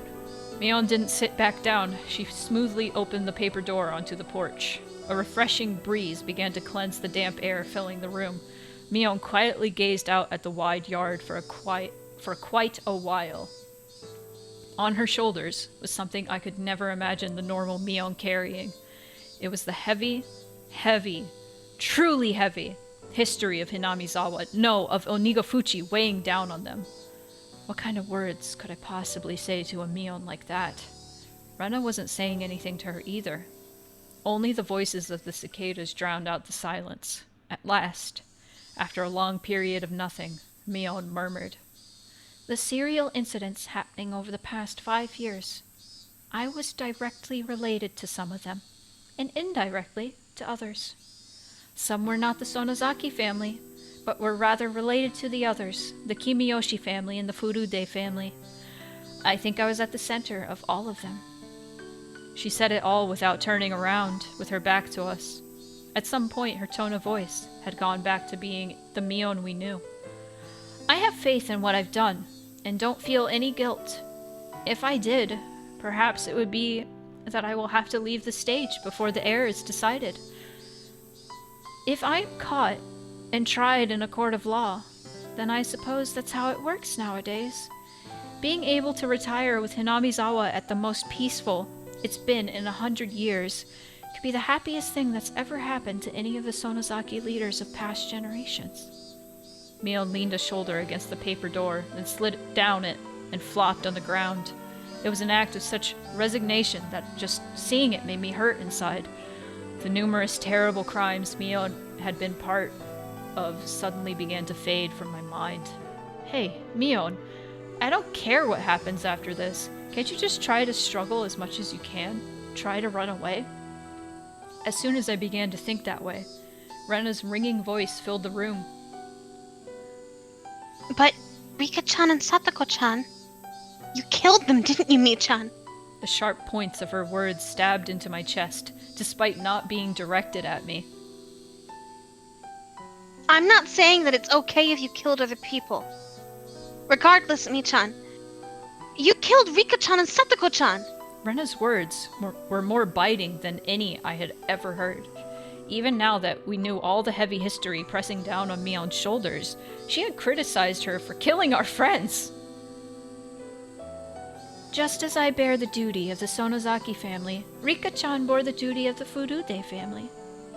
That duty was to protect the ritual storehouse. My chest tightened. I learned around last year that Rika-chan had said something about it. The bars on the storehouse door were too heavy for her, and she wanted to change them to a simpler lock and key.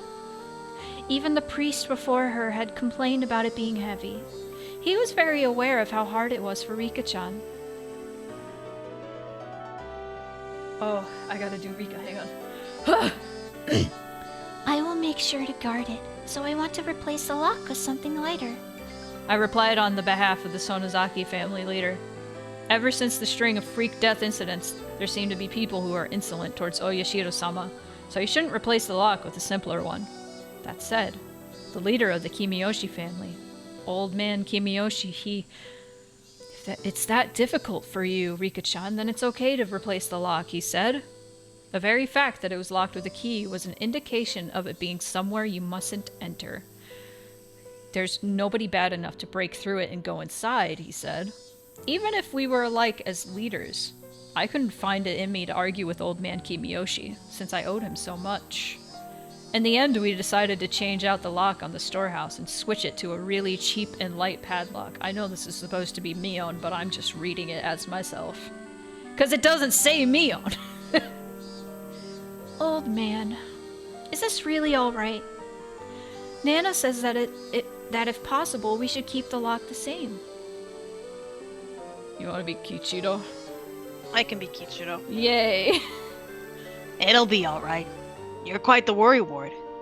If something happens, this old man will take all the responsibility. Do you promise? You mean that you will take responsibility as the leader of the Kimiyoshi family, right? You should be well aware of how sacred the things inside really are. It's okay. There aren't any bad cats in Inamizawa who would open the lock and break in. Meow meow. Yeah, there are. Ooh! Sorry. No one from Hinamizawa, at least. Ooh! Sobs escaped from my mouth. Something hot and wet dripped down in spades and fell onto the tatami mat. I had already heard of the thieves entering the ritual storehouse during the Watsunagashi festival. There were 4 of them. We decided to act within the day. At the same time, we needed to demand that the ones who allowed the thieves to break in, Rika-chan of the Furude family and Old Man Kimiyoshi, take responsibility. My tears dripped and dropped, until just now I had decided that it was Mion's fault that she killed Rika-chan and the others. I was wrong. The one who killed them wasn't Mion. It was me. I might as well have killed them. Eiichi-kun. I had a chance to stop this tragedy from happening, and yet I didn't. Cheap curiosity got the better of me, and I didn't. If at the time I had stopped us from sneaking into the ritual storehouse, Rika-chan and the others wouldn't have had to die. If I had, then nothing would have happened. We would be spending our days having lots of fun like we always did. I was an idiot.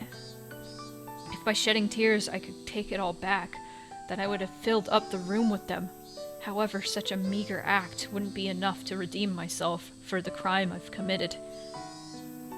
Kei-chan, you're not at fault. Mion gently began to speak to me, as if trying to reason with me. As the leader of the Sonozaki family, I needed to act. But given the history of the Sonozaki family, thinking about it now, it's no big deal. Maybe I should have saved my friends, even if it meant casting all that aside. I yielded to it, and that's why I killed those 2. I, Mion Sonozaki, and nobody else, killed them. I had hundreds of chances to stop it, but I didn't stop. I gave it to the easy role that was handed to me. I gave in to the easy role that was handed to me, and abandoned all thought of fighting for my friends. So this is my crime.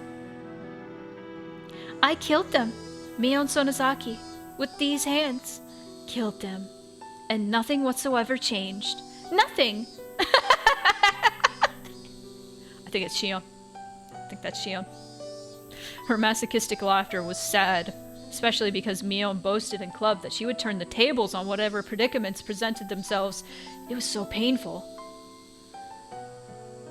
Still, Michan, you saved one person of your own volition. Keiichi like, oh my god, this is all my fault. And Mion said, no, just felt like some murder. It was my fault. I killed them. It's just so fucking funny to me. Eh?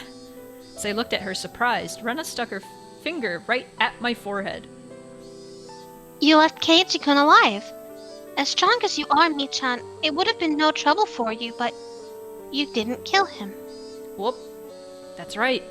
Mion was so cunning that nobody could stand up to her, even in our club. If she had seriously tried to kill me, I would have been dealt with on the very first night.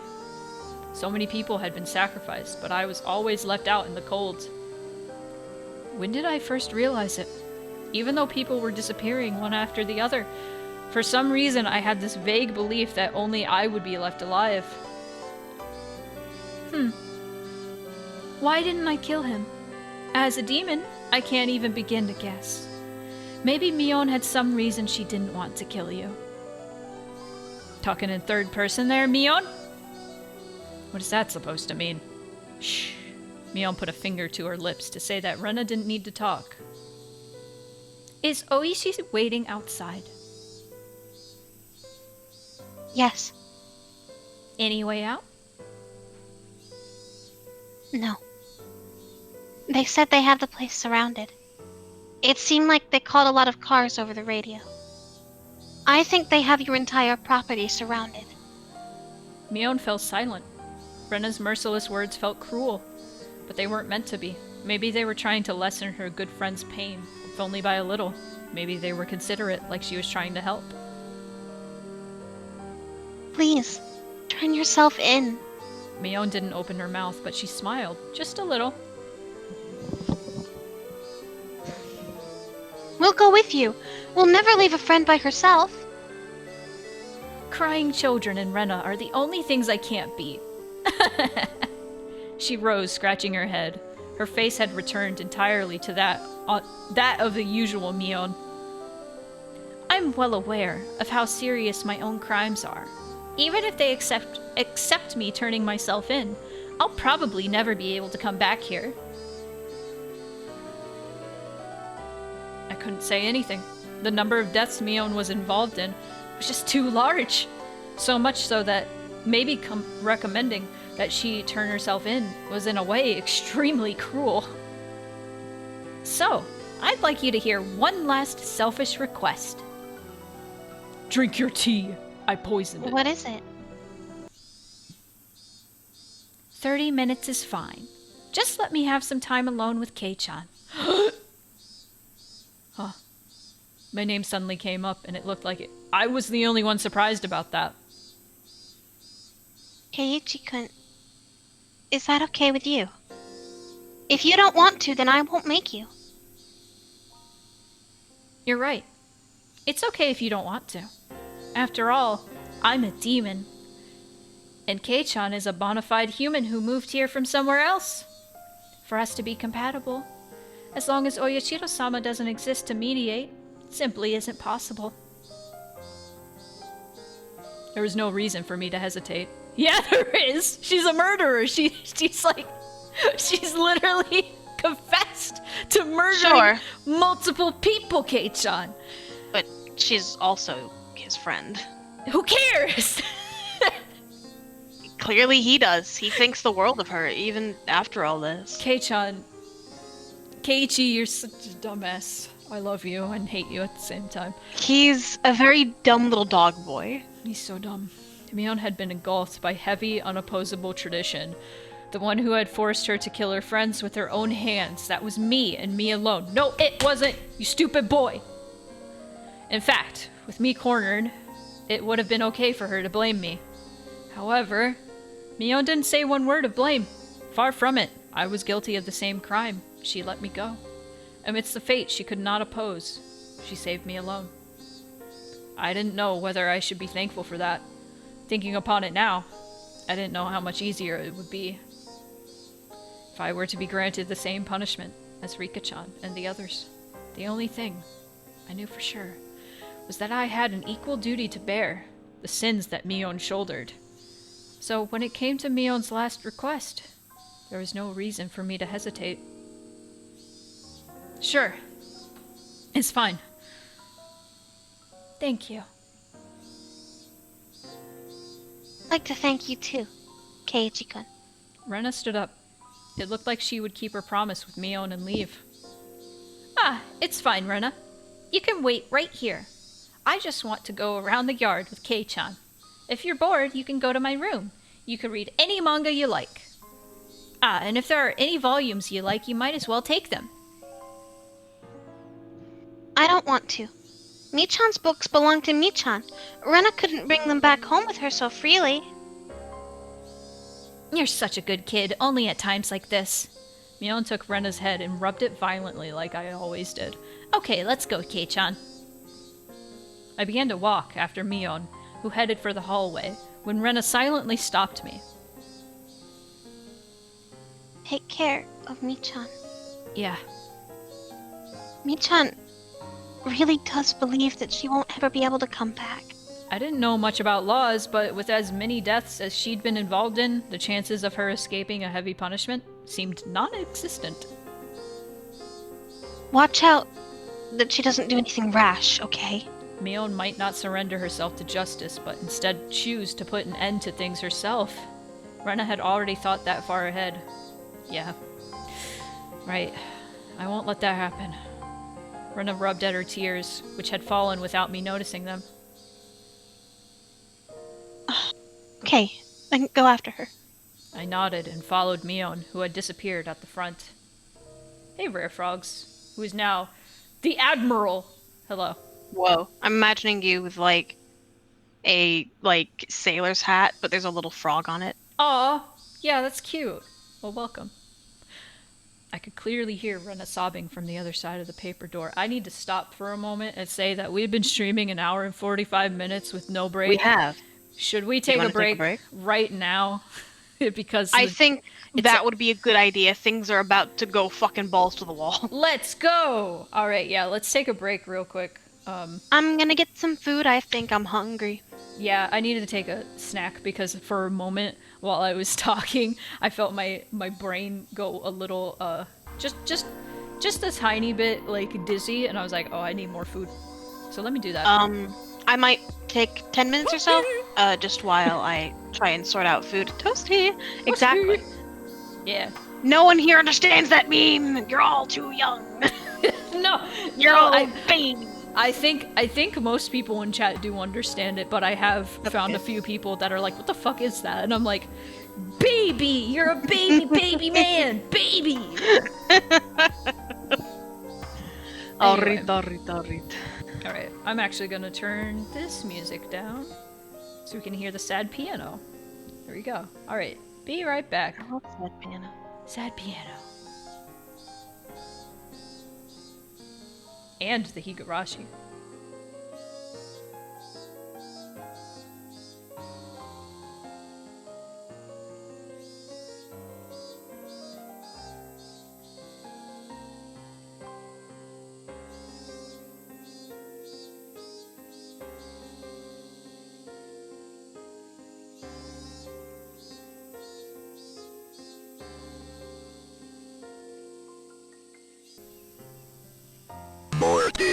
I have this. Good. Good. That's all good. I'm Alright. here, either way. We're going for it. Alright, hang on. I just speaking of like stacking redeems, I was thinking of the other day Redacted had like 2 redeems that stacked on top of each other. He has one where it's just a bunch of loaves like of his persona like falling on top of him and exploding, and then the screen goes black. And like while that was going on, somebody redeemed another thing of a cat like licking ice cream and having brain freeze, but it has the Ultima sound effect from Final Fantasy VII. I was like losing it. I was like, the timing. It's amazing. Anyway, time to read forever, so let me sip some more. So much water. Okay. Forced. Balls to the wall time. Let's go. I could clearly hear Rena sobbing from the other side of the paper door. Fuck, I'm eating toast while sobbing. Sob into your toast. Why was Michan made a successor to Demon? Maybe it just had to happen that way.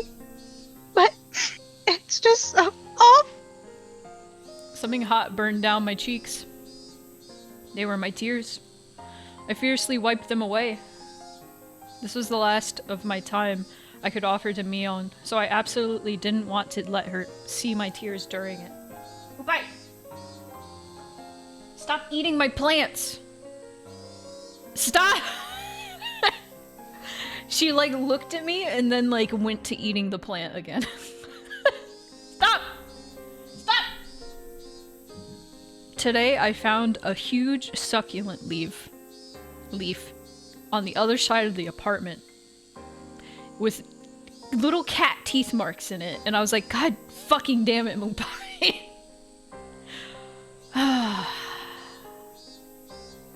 Mion was already waiting outside the front door. Well, we could have stopped right there. Could have ended there. Oh well. Alright, well. I didn't know. Time for another break. Alright, break time, everybody. Sorry about that. Okay. I don't know if y'all can see the achievements, but the achievement was sorry about that. The description was Twisted Sisters. Good. I put on my shoes, tapped my toes against the floor a few times, then left. Mion timidly came over. Why is she turning all red at a time like this? Can I hold your arm? It was such a modest request. I don't mind. Ah! I am afraid of her. With my permission, her face lit up with glee like a child being given a toy, and took my arm. Do you get kind of nervous with your arm through mine? You're not thinking, for example, that I'd suddenly put you in a world-class joint lock or anything? You two say the same things. I don't think that. At all. Back when, nothing had gone wrong yet. During those nostalgic days of the bustling commotion at Angel Mort, I counted back and was amazed. It had only been 1 week ago. Really? It doesn't feel... It feels like longer. I had been arm in arm with Shion then, too. Linking arms with Mion like this really reminded me that they were twins. How much strength they put into it, the sensation of their arms, their warmth, and the blood flowing. I could feel that their living sensations were all exactly the same.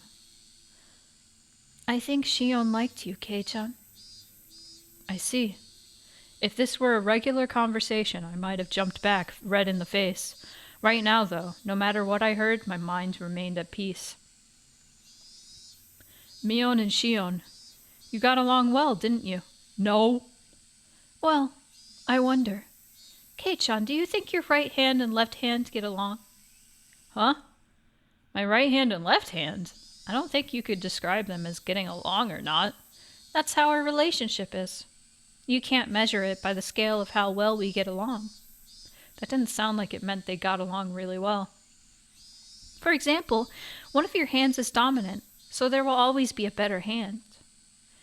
If you only had one oven mitt, you would put it on your dominant hand without thinking, right? I think maybe it was like that for us. That doesn't mean, though, that anyone would be okay with losing their left hand. It's that kind of unexplainable relationship. I think that maybe you lived too close together and just stopped being able to see it, but I think that means you get along really well. I'm an only child, so the day before the festival, I was really jealous of when you and Shion were messing around with each other. I think you're jealous of something that doesn't exist. Yes, we twins used to have a lot of fun playing tricks on people, But now that we have such distinctly different personalities, it just gets in the way. Were they cursed or were they self-conscious? The relationship was hard to understand for an outsider. Maybe that wasn't an issue someone like me could intrude on, or should intrude on. Just staying silent and nodding gently was the best way to advance the conversation. Mion passed through the wide yard and invited me into the big, desolate forest we'd seen on the way in. Such a big forest was part of their property, so I couldn't help but feel small. It's huge. You must have had a great time playing it as kids, huh? Mion seemed to be silently reminiscing. I couldn't look into her mind, but she was probably thinking back to those fun days when they played as sisters without any antagonism. Every time the wind blew, it caressed the treetops and the leaves, making a swishing, murmuring sound. Mion remained silent for a long time, thinking back on her younger sister, whom she had gotten rid of with her own hands. There was no need for me to get a word in. She didn't say anything about that. Just walking like this, arm in arm, was enough. Mion suddenly stopped and turned. Shion is still alive. Really? Mion took a hard look into my eyes, then nodded quietly. Yeah. I'd been thinking to give her the most horrible death of all, so I had her locked up. I never did think of a good way to do it, though. Mion sounded as though she hated Shion, but also, deep down, she didn't completely detest her. So I took my other hand and rustled Mion's hair with it. I locked my sister up. Oh, you rascal! Mion didn't only save me. She saved Shion, too. Mion may have become a demon and led many people to their deaths, but she fought against it and was able to save 2 people. As I petted Mion, she narrowed her eyes in an entranced smile, not entranced, and untangled her arm from mine. Then, Mion quietly said, "Come with me. I want you to see all of my sins. Although, Kei-chan, it might be the worst thing you've ever seen." I could sense it. There I would probably find all the sacrifices up until now. Looking at them would mean accepting Rika-chan and Satoko's deaths, as well as accepting that my best friend had done it. It's already happened, and it's in the past. You can choose not to look, Kei-chan. If you don't want to, then wait here. I will personally end everything. I was taken aback at how ominous that sounded. I remembered when Rena had told me, Mion might not surrender herself to justice, but choose to put an end to things herself. I couldn't leave her on her own. Besides, I agreed to her last request, didn't I? Even if it was hard for me to accept it, I'll still do it. Even if I avoided looking, it was something that had already happened. It doesn't matter what I see. Yes? Mion Sonozaki is the best friend I could ever have. That won't change. It never will. This reminds me of a true story. Real quick, just a small aside. Go ahead. Somebody, it was some, post on Tumblr or something where somebody was talking about, morality and something and how if you find out that somebody is a murderer, then they are completely dead to you. But there is this story where somebody was talking about how, I actually had, a stepdad who was very important to me, and I learned a lot from him. We had, really good moments and stuff, and when he was, accused of murder or, found out to be a murderer and was, arrested, all I could think of were all those moments that we, laughed and were, had great times together, and it was, he wasn't completely dead to me. Because, we had those moments, and I'm just thinking of that right now. This is, a real thing that happens, is that there are people who are murderers, and yes, you will still have that, attachment to them. So I understand what you're saying with, Keiichi, not seeing anything wrong with being alone with somebody who just confessed to murder. Yeah. It's not exactly the same situation, but it's kind of the same sort of effect that you get with an abusive parent or Yes. an abusive caretaker. Like, I'll get a little real for a second. Yeah. My dad's not the best guy. Yeah. And I think that if he died tomorrow, I would both care very deeply and not care at all. Yeah, it's like complicated emotions. It's very complicated because, like, I look at him and I remember through my childhood when I would admire him and I'd watch him play guitar and I felt genuine, very deep love for my father. Yeah. But I also remember all the shit he's done to me, to my mother, to countless other people that he's described in his past, that he talks to me with joking attitude as if the things that he's done are just like, oh, I'm such a scamp, you know? Mm-hmm. And Yeah. it's like, oh, you're like terrible, terrible. And Yeah. But those two things coexist together and it's very complicated. yeah. And it's very sick. Yeah. Gazoot in the chat. That's the thing with even the worst criminals. They're still a person and can have good relationships. Yeah. I think that's the thing is like, especially with like fictional like media and shit, whenever there's like a bad guy who's done a bad thing, like people have this like fucking habit of being like, oh, you shouldn't humanize these like characters because they're terrible people. And it's like, well, here's the thing, they are humans. And even if they do terrible things, they're still humans. And I think that's a point that should be made more often. And it's fucked up and complicated, yeah. And it like humanizing a terrible character is not necessarily like being like defending their actions and shit. They're still a human.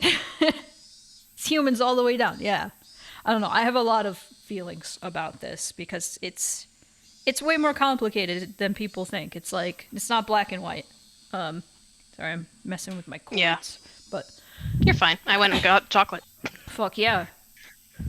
But I just wanted that as a little aside because it's just something that's important to me, and I'm glad that this is sort of in Higurashi. Humans are multifaceted beings and double so the human brain. There's a reason why we still have a long way to go into learning about them, which is why stuff like this is a large topic. Yeah! Anyway, let's continue. The treetops softly swayed in the wind. You and Rena both. Why do you only get really cool at times like this? Normally I'd say something rude right back at her, evading the question, but today I didn't. I just answered with a smile. At last, Mion started walking. Into the thick forest, into the deepest part. Watch out for snakes. After following a thin path that looked like an animal trail for a while, we finally came across a steep incline with a tunnel that reminded me of a coal mine or bomb shelter.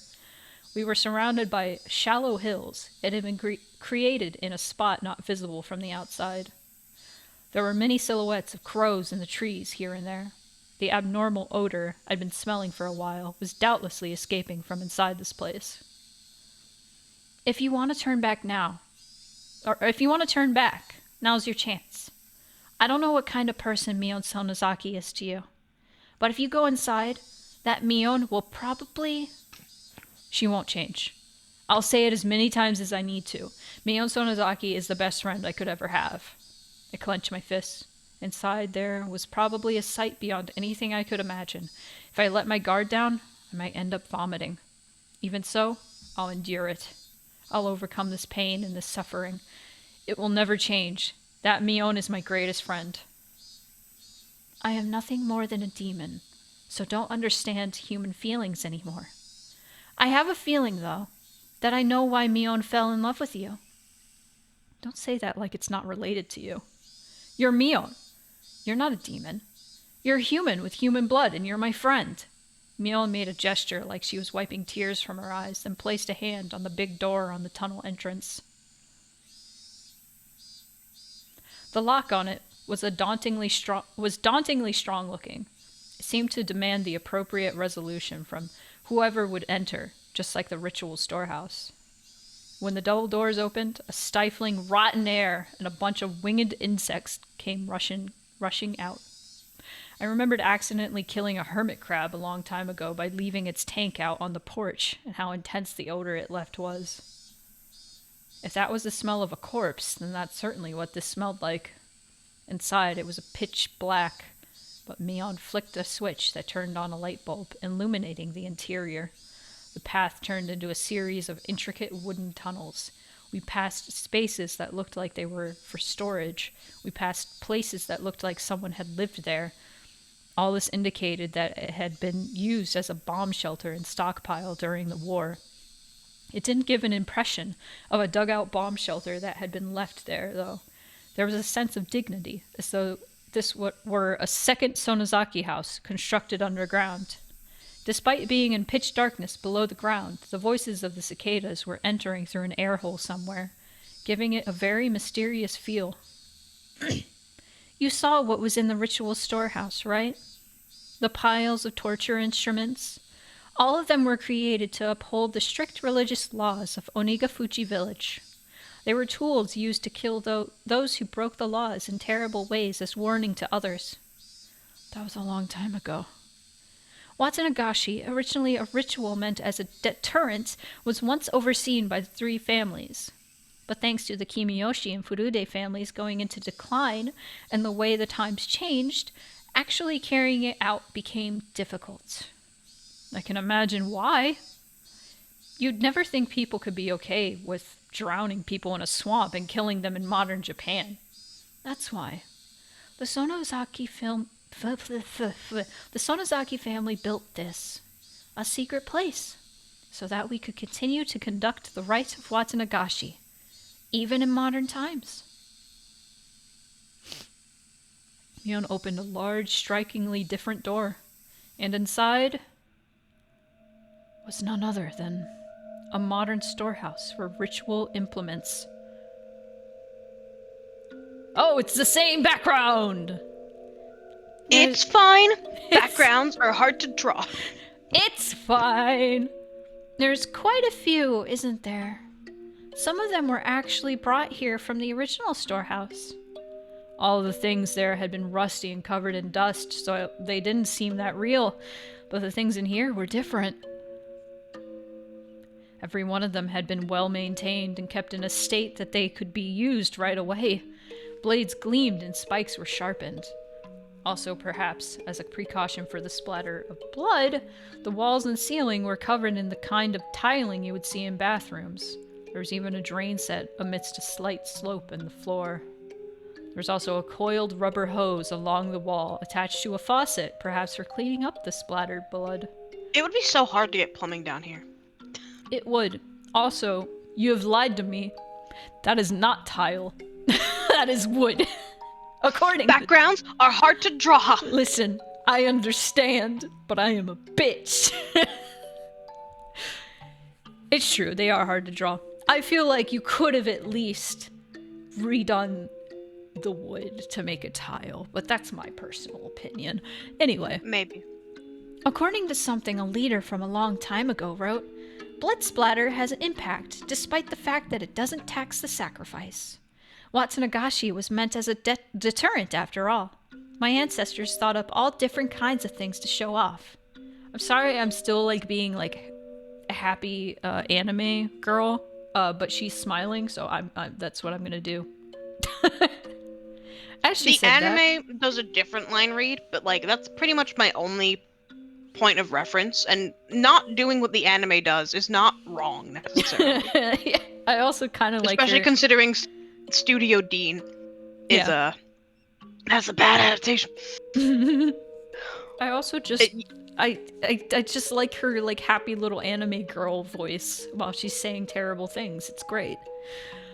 Yeah, it's not wholly different from the Studio Dean line reads. Yeah, the way they do it there is that she's keeping a light tone, but it's read in a very flat voice. Well, that's boring. I do think it's a little boring. Yeah. I think that I have heard a little bit of the the voice actress for like the game and like the console edition and stuff. And I think Mion's voice actress is probably the best out of all of them. She has amazing line reads and stuff. And when this game's over, I'm gonna send you a bunch of analysis videos. Oh boy. Yippee! Okay, continuation. As she said that, Mion pointed deeper into the torture room, to a spot veiled in darkness.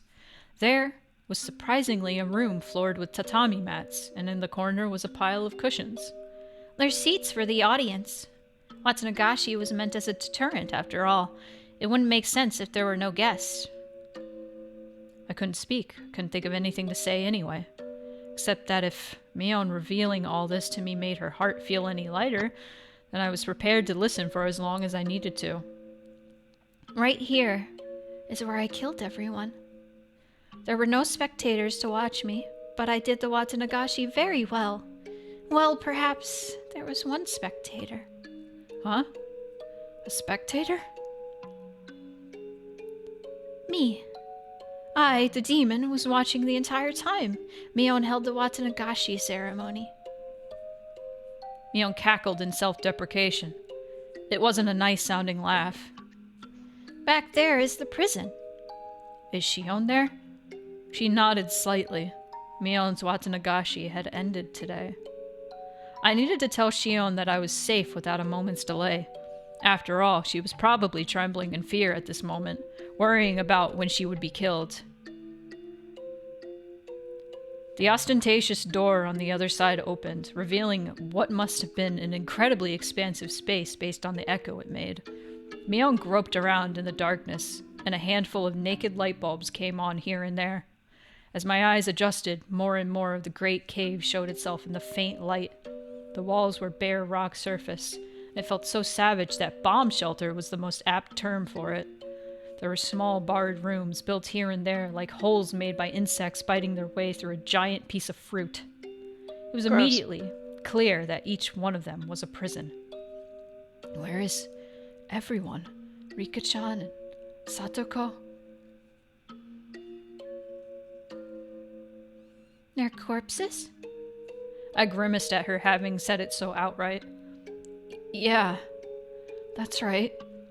The poor things being left here in the dark like this. I didn't want them to get infested with bugs, so I threw them down the well. I'm sorry.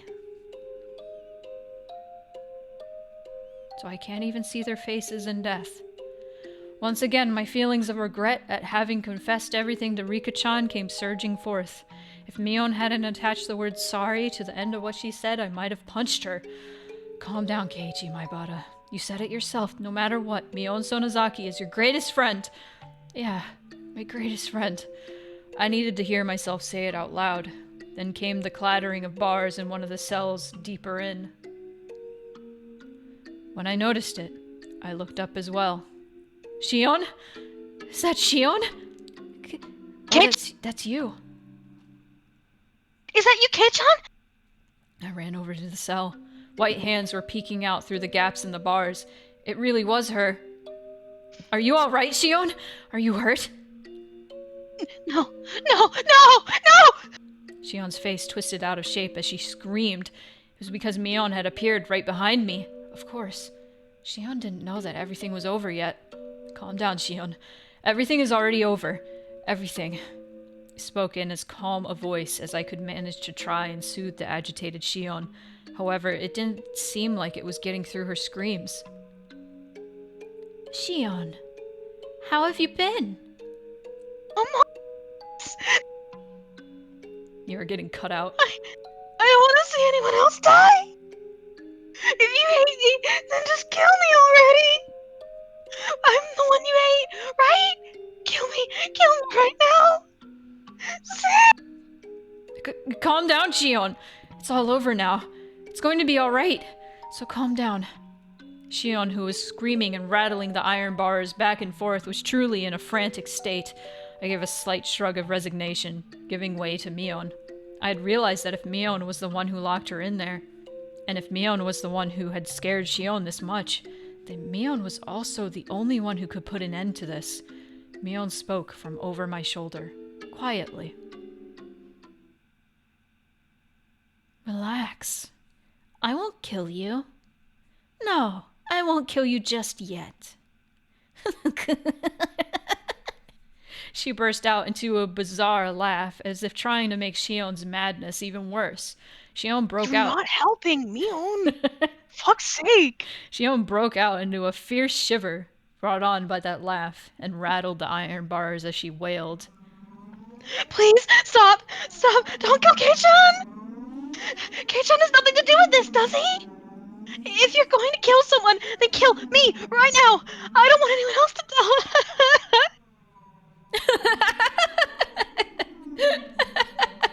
If you want to die that badly, then after I've killed this man, I'll take my time making mincemeat out of you. In accordance with the ancient rites, I'll do it slowly, starting with your extremities. I'll shave you down and mince you. I had that mincing machine set up specifically for you, after all.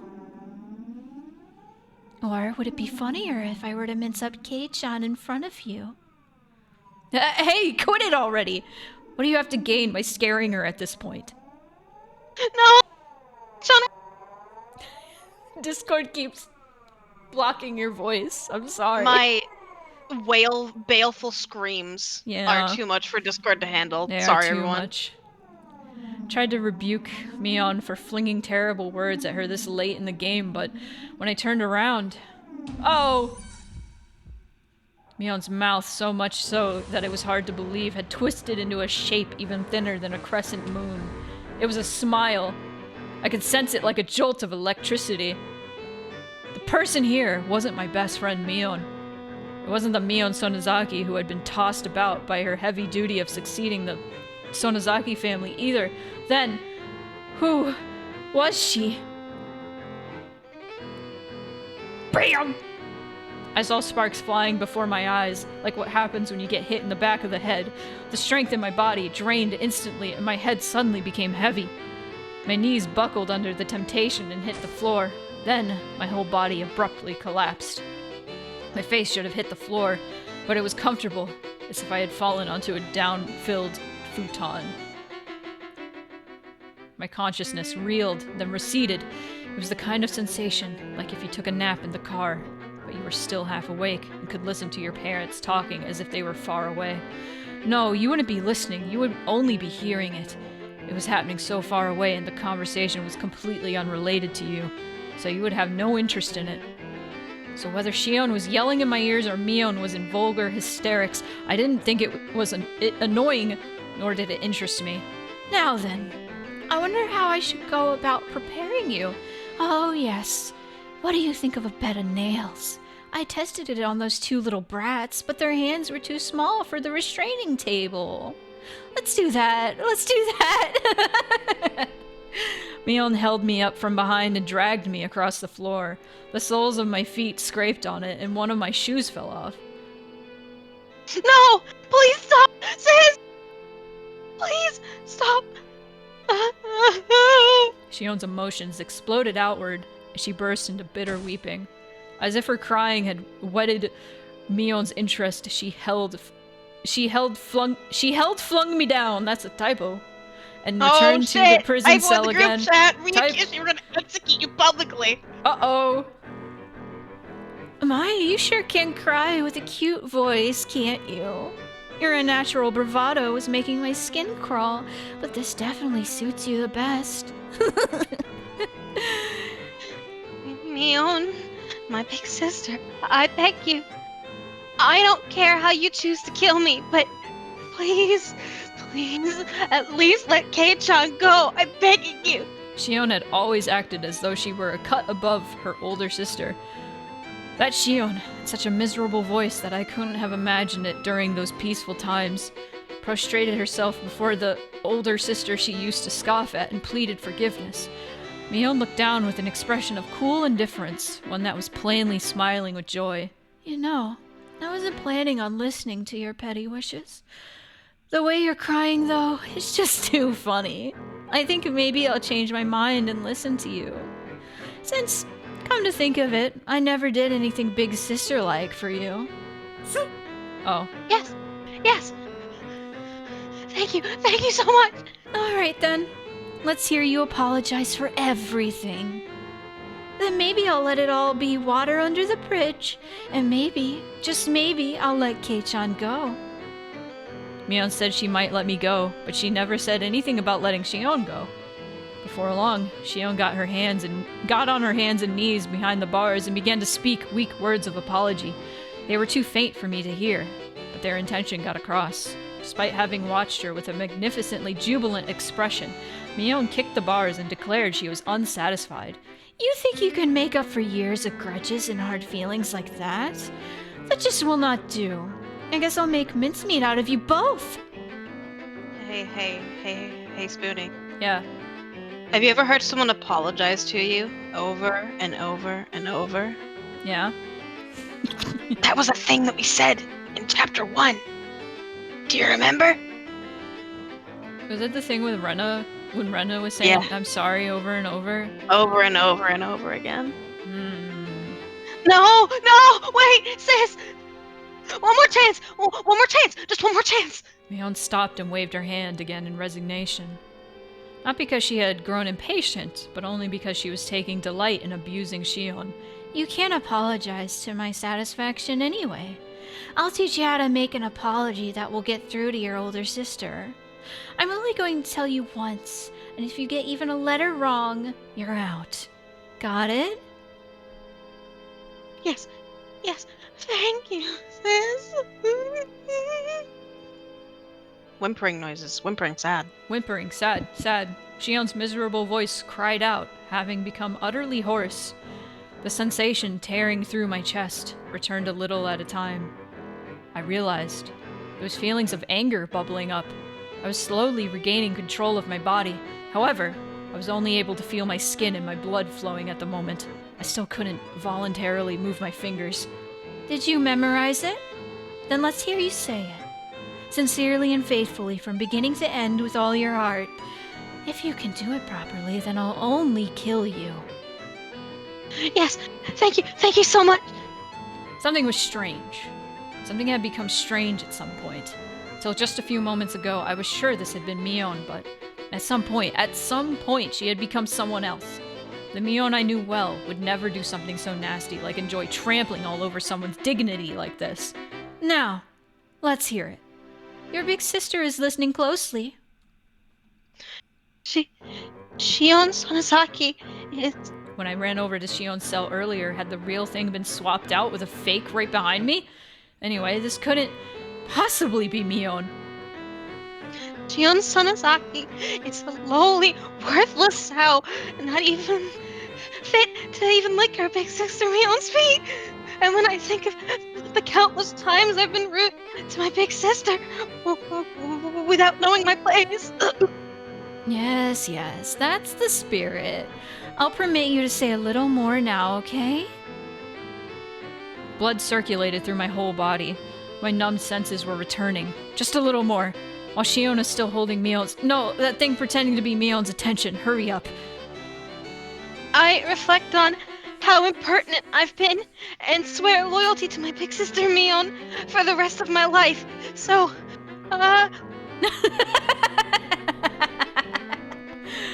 Mion's burst of laughter echoed throughout the big cave, growing to a terrifying level.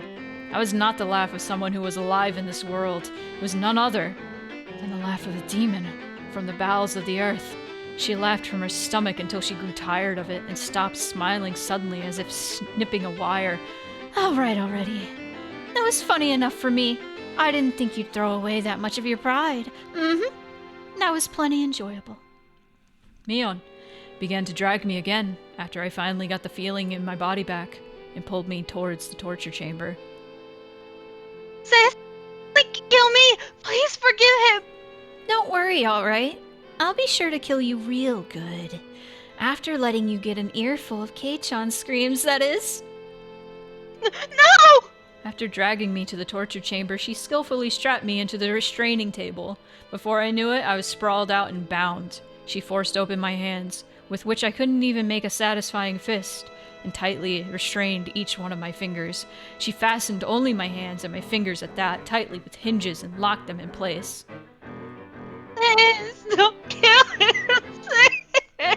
The door to the big cave with the jails had been left open so I could hear Shion's cries of mortification the entire time. Can you hear it, Shion? I'm going to get started now. Please enjoy Kei-chan's young screams. Get a fucking rest. The feeling in my body returned, and the first action I took was to tell off that thing that looked like Mion. Awake at last, are we? I lied before, you know, about having wanted to give Shion the most miserable death of all, but locking her up because I hadn't thought of a good way yet. That was a lie. Mion brought over something like a toolbox. From inside it, she removed a large metal hammer, and next to that, she began to line up what looked like a long, strangely shaped nails, whose ends had been turned into hooks like the kind you'd see on a harpoon. I'll let her hear the screams of all those people that died because of her, and after they've soaked into her very soul, then I'll kill her. I've got pretty good taste, huh? Who What a bitch. are you? Huh? I'm Mion. Mion Sonozaki. Has the fear driven you crazy? No, you're not. There's no way you can be Mion Sonozaki.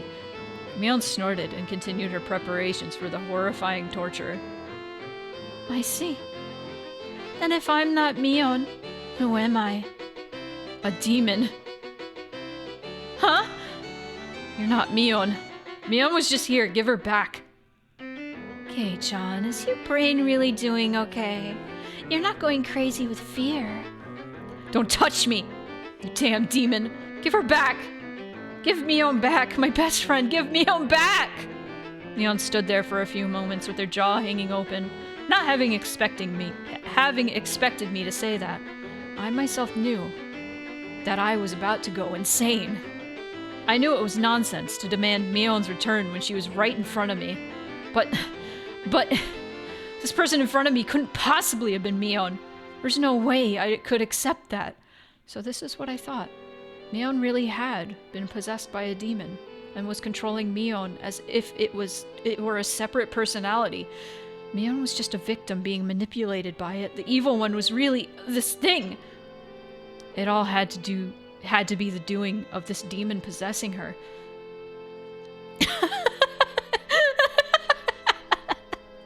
When Mion heard that, she started to guffaw, laughing so hysterically that she started to cough and almost choked. You really are A piece of work, you know that? In this very moment, Mion Sonozaki is trying to kill you, and you're trying to reject me? I never knew there was such a funny person in all the world. If you want to laugh, do it all you want. No matter what you say, though, I won't accept that you're Mion. Give her back. I'll wait with you, demon. Be gone! Kei-chan, are you trying to kill me by drowning me in my own tears? No matter what, I wouldn't lose to that laughter of hers. I shouted loudly. I shouted from the bottom of my heart so that the real Mion, trapped inside the Mion I saw in front of me, would be able to hear.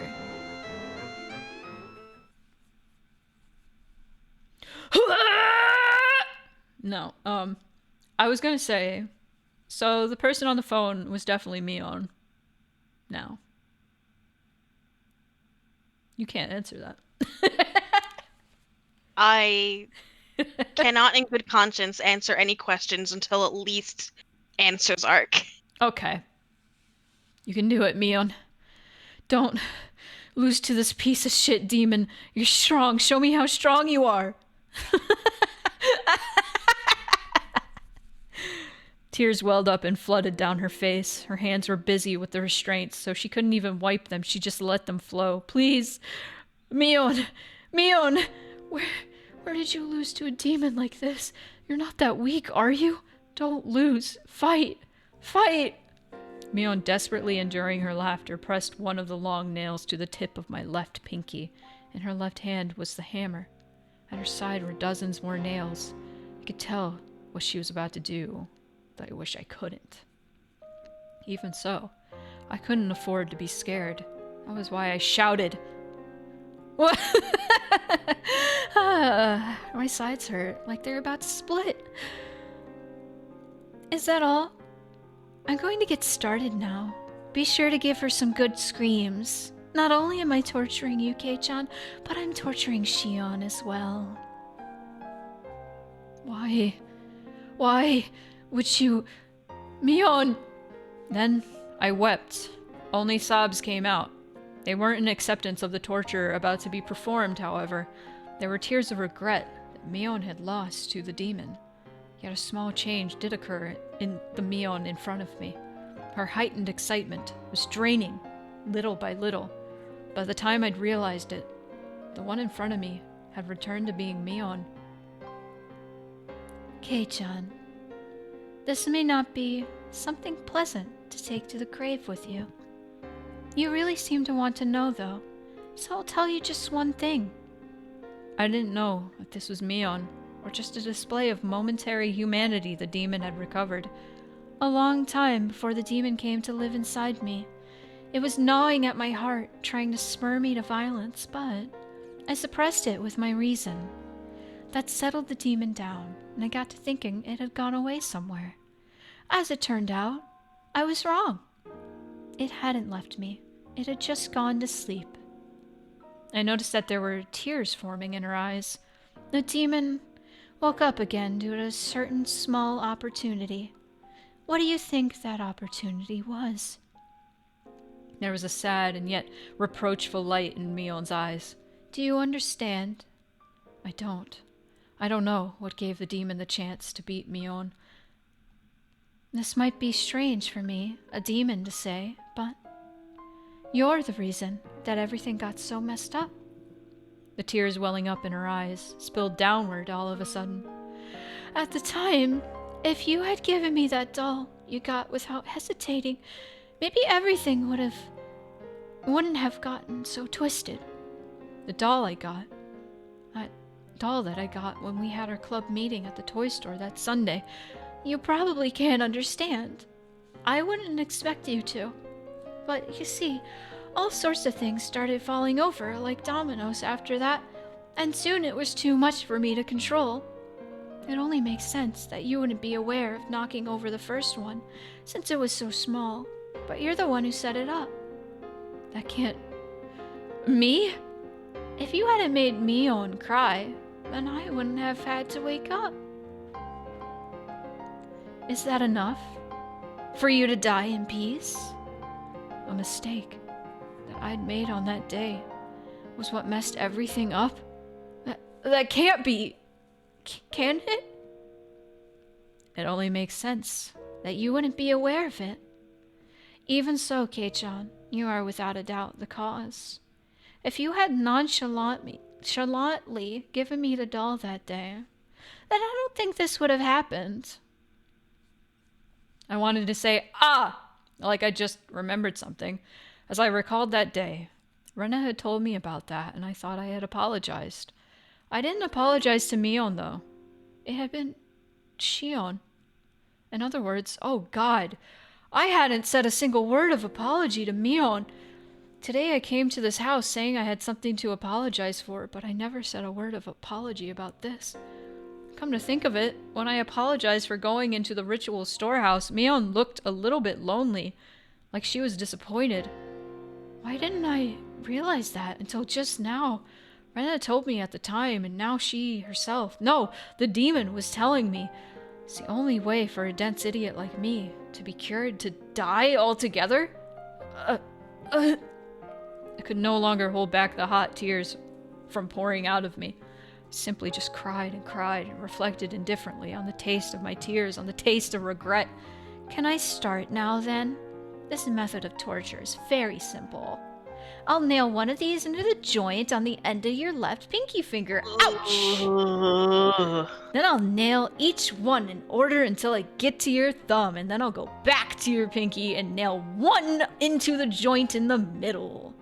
So on and so on until I hammer 15 nails into your left hand.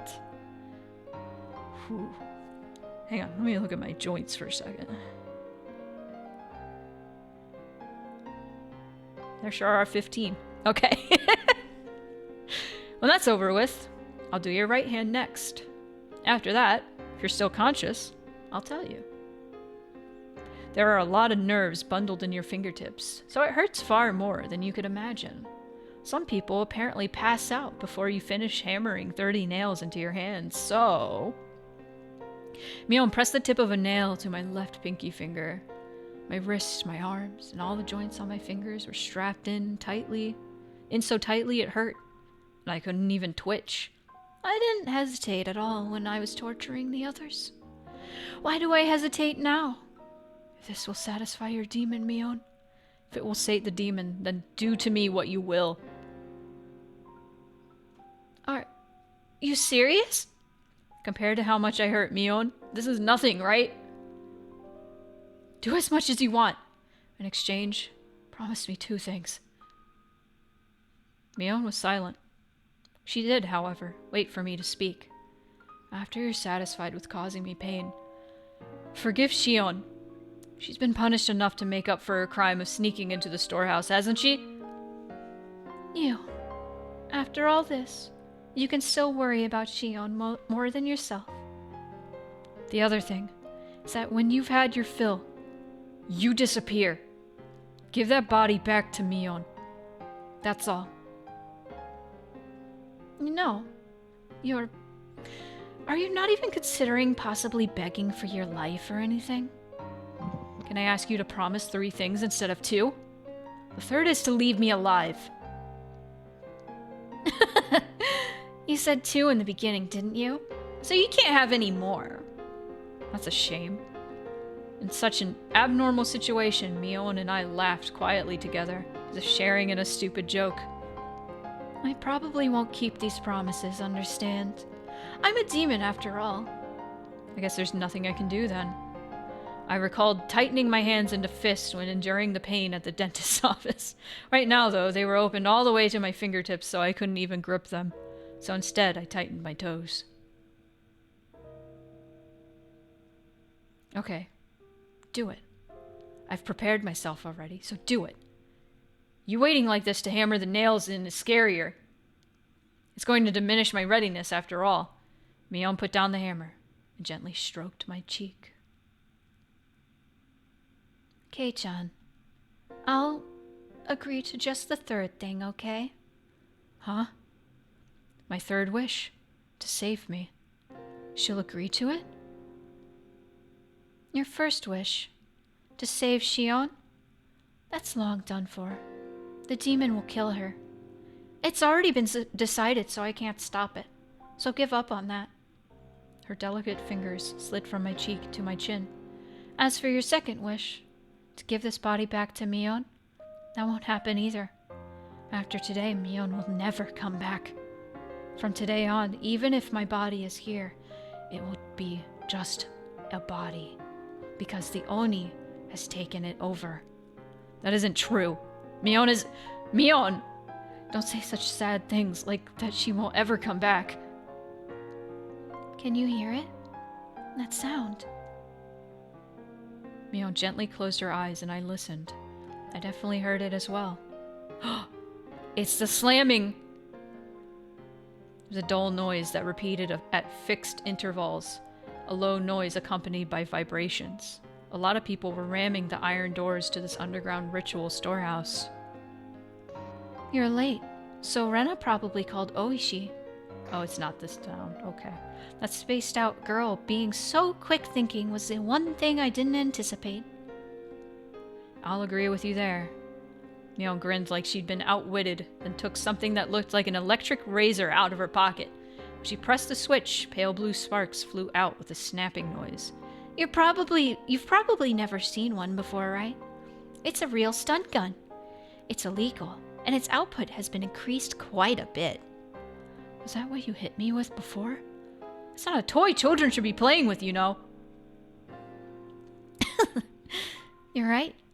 She seemed to want to use the stun gun on me. Unable to move, I felt her press the cold lump of metal to my neck. Oh! I heard a roar as though they'd broken down the first large door. The halls were a bit complex, but aside from the door to this very torture chamber, there was nothing in their way.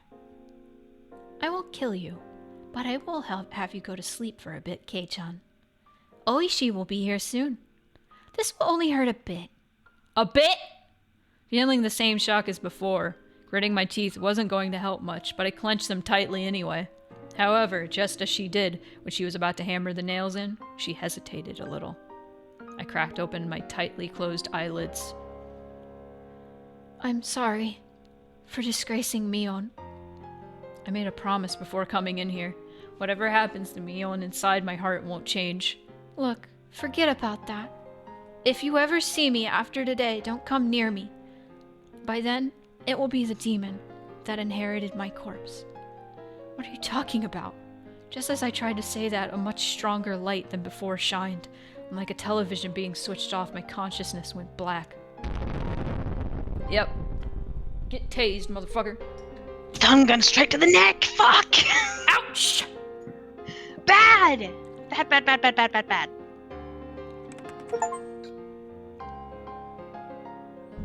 I got an achievement. Learn the truth. Alright. June 1983. A string of disappearances occurred in Hinamizawa Village, Shishibone City. This is how the chapter 1 ended, isn't it? Hang on. Yeah, like with Roughly. a report. Yeah. About what? Okay, cool. Let's go. Prefecture. Suspect is Mion Sonozaki. Years old. She is suspected to have kidnapped 5 Hinamizawa residents between June 19th and June 21st. Oryo Sonozaki. I didn't know about that. Shion Sonozaki. Kichiro Kimiyoshi. Rika Furude, and Satoko Hojo. Imprisoned them and killed them. Preliminary investigations on the incident were delayed at the time due to insufficient evidence, but it was resolved coincidentally. Actually, this might be Oishi. Would you like to read? Because I have been reading for quite a bit. Yeah, no worries. Just let me open my window. Yeah. I closed my window because I was screaming, but Proxy is really struggling to play XX Driver, by the way. Thank you for the water. Yeah, she is. Sippy? She's probably getting ready for a stream or something. Preliminary investigations on the incident were delayed at the time due to insufficient evidence, but it was resolved coincidentally and shockingly. Wow. On the morning of the 23rd, a vehicle patrolling the Sonozaki property heard screams from inside and rushed in as an emergency measure. They secured the suspect's missing younger sister, Shion Sonozaki, and her 2 missing classmates, Keiichi Mayabara and Rena Ryugu. Hello, Theo. Theo's like she's having a real time. of Yeah. it. Theo would know. The suspect fled the scene. Deep in the detached basement of the Sonozaki property, which is believed to have been used to kill those who disappeared, we discovered hair, flakes of skin, blood, etc. of the 4 other missing persons: Oryo Sonozaki, Kiichiro Komiyoshi, Ika Furude, and Satoko Hoyo. We concluded that the missing persons were tortured in the torture chamber. However, their remains still have not been found. At one of her imprisoned classmates' advice, we continued searching the detached basement of the Sonozaki property, which is where they were imprisoned, believing that they were there. However, we still have not located them or the suspect's escape route.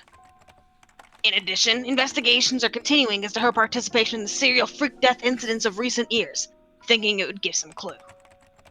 But no evidence that Mion Sonozaki was involved either directly or indirectly has been found. There are still many unclear points as to the motive behind the incident, and as those of the Sonozaki family and the residents of Hinamizawa have been extremely uncooperative in assisting us, we expect to require a long time to clarify them. The opinion of a local officer knowledgeable about the region is that this may have been a lynching, an internal form of punishing sacrilegious acts carried out against the beliefs of Hinamizawa village. It is clear that these incidents are particularly rooted in this region, and the prefectural police department has ordered a cautious investigation. We anticipate gaining valuable clues from the missing person believed to have been in prison for the longest time, Shion Sonozaki, the suspect's younger sister. But her mind was stricken by the grave after effects of the incident, and she has not been in a state of mind to properly answer any questions about what she knows. The psychiatrist concluded that she is in a temporary state of shock, but it doesn't seem hopeful that she'll recover today either.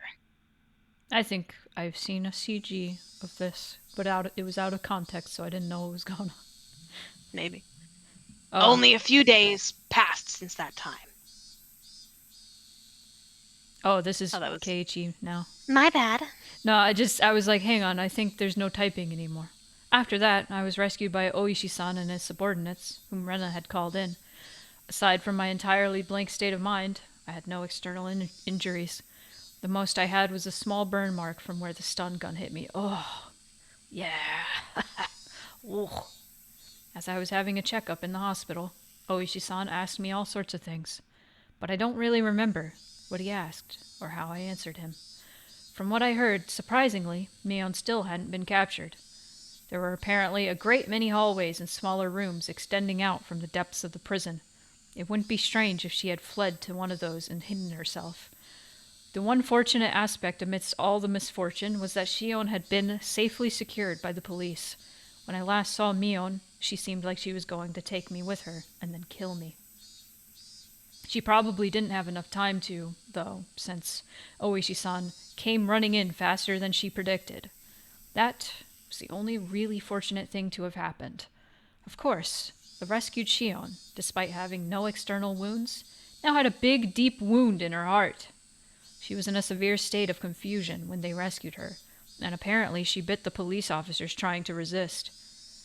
From what he heard, she was seeing Mion in everyone she saw, hated not only the hospital but even her own home, and had shut herself up somewhere in Shishibone, hiding her location.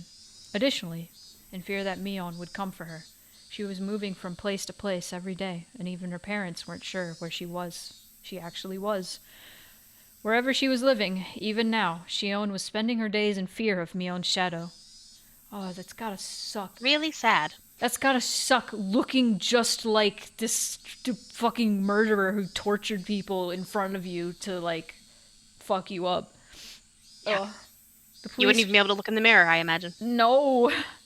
The police were investigating the Sonozaki's underground storehouse at this moment, since they couldn't find the remains of the other sacrifices. Hadn't Mion thrown the corpses into a well? I had a feeling I'd said that to him. That meant a hidden tunnel, vertical like a well, was somewhere in those underground passages. The secret underground, without any maps or architectural drawings, which had swallowed up the remains of Rika-chan, Satoko, and everyone else, was still unwilling to speak the truth. I was brought back to that basement again, too, for an on-the-site inspection or something, but I didn't remember being of any help. I never wanted to go back there again. I don't blame you, Kei-chan. Yeah. For days afterward, the Sonozakis, living in Okinomiya, in other words, Mion and Shion's parents, the big-name Yakuza, would come to our house to apologize, bringing many of their followers with them. It is However- insanely fucked up to make him go back. You're right, Sheep. It's really fucked up. However much my parents refused it, they piled up many 100,000 yen bills, calling it consolation money every day. Why would you refuse that? Your son was taken into a basement and almost fucked up. I guess maybe they just didn't want the attention. Just wanted to, keep away from all that. Which I don't blame them for. I imagine, like, I the guess media so. circus of this sort of thing would ruin your life. Yes, yeah. The amount of money grew each day, and after it had passed 2 million yen, they were then given an envelope containing a letter. I don't know what was written in the letter. My parents talked about it by themselves for 2 whole nights and decided to move away. Good on you. Yeah, get the fuck out of there. Yeah, we're out. Get out of Hinamizawa, fucked up place. I see. You're moving, huh? When? At the end of the next month. I won't even have been in Hinamizawa for half a year. She makes a good point. I would also be extremely wary of taking Yakuza money. Yeah, you know what? Yeah, actually, I yeah. rescind my statement. No, I think that's a bad idea. I'll be lonely. I'm the only one left. You sure are, Rena. Oh. Rena smiled sadly. If I had just said yeah, I thought it would make her even more lonely, so I changed the subject. Here's something to think about. That's how I broached it. Mion hadn't actually fled, but had been demoned away in the truest sense of the term.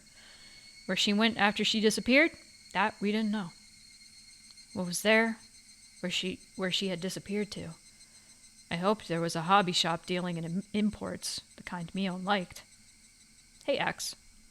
In that place, she would definitely be free from the burdensome fetters of her family, and live not as Mion Sonozaki, but as just Mion, and enjoy herself.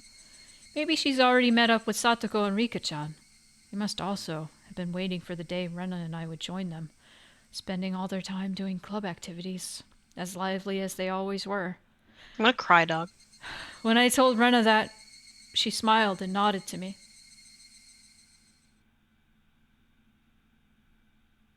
Oh. The incidents the Sonozaki family had been trying so hard to hide, too. What the fuck was that? That was Moonpie's food. But with my voice layered over it and the way it was like reverberating my ears, it sounded exactly like the grinding noise that the mashy spike plates in Lethal Company make before they fall. I thought some horrible metal on metal had happened in your apartment and you were being mashed the metal alive. spike plates are in my apartment, and they like. Yes. It must be hard to navigate your bathroom. Yeah. A little bit. The incidents the Sonozaki family had been trying so hard to hide, too, were exposed to the magazines from this single tiny seam. The serial incidents of recent years were all pulled up like a long vine in the ground, one by one, and it's occurring to me that this isn't typing, so it's probably still Keiichi, but I can keep reading it if you want. You've been reading a lot. I have been reading a lot, but I can handle it. And for many days, news of it was brought up on talk and variety shows. The shows, which were comedic and silly, never once tried to touch upon the grim, heavy history that Mion had been bearing. It made me mad to see them bringing this stuff up in jest, but there was nothing I could do about it now. How big an impression would these short few weeks I spent in Hinamizawa have on my life? A pretty big fucking impression. This would alter the entire course of your life, Keiichi. Yeah. During these few weeks, I met my best friends and had the best experiences of my life. I would probably never forget it as long as I lived. As for the distorted image of Mion that the media created, after the masses got tired of treating her like a plaything, they would ball her up, throw her in the trash, and then she would fade from their memories. As one of the few people who knew the real Mion, I must always make sure I remember. She said, fuck true crime podcasts. I will never forget this image for the rest of my life. That's called PTSD. Yep. Beyond any doubt, that will surely become my offering to her. The sky reached so far up, and towering cumulonimbus clouds floated through it. That's a big word I knew how to say. You did. I'm wow. I love that word. The real summer was just before our eyes.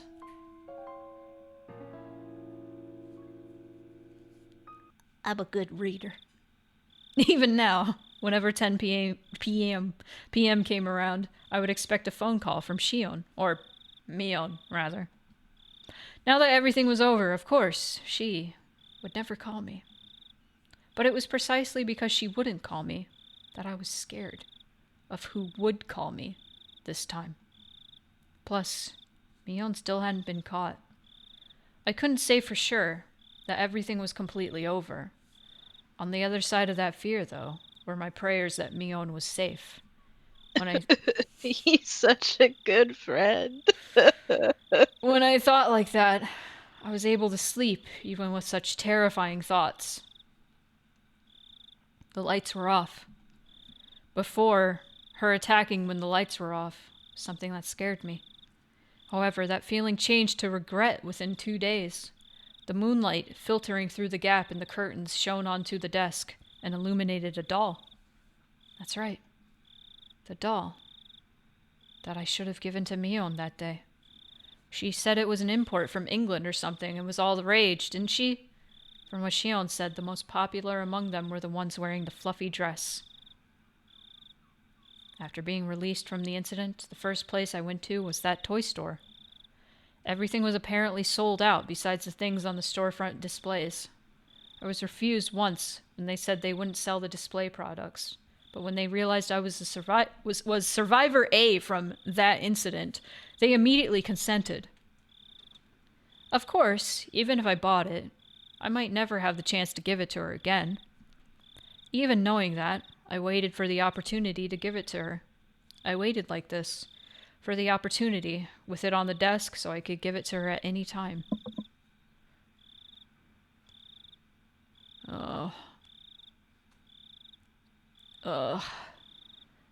Plonk. Something about feeling so much emotion and then seeing the word plonk. Plunk. There was a weird noise. It was a noise I wasn't used to hearing. It was too big to be raindrops, and it was completely... Oh, God! Tank hamster! Got jump scared.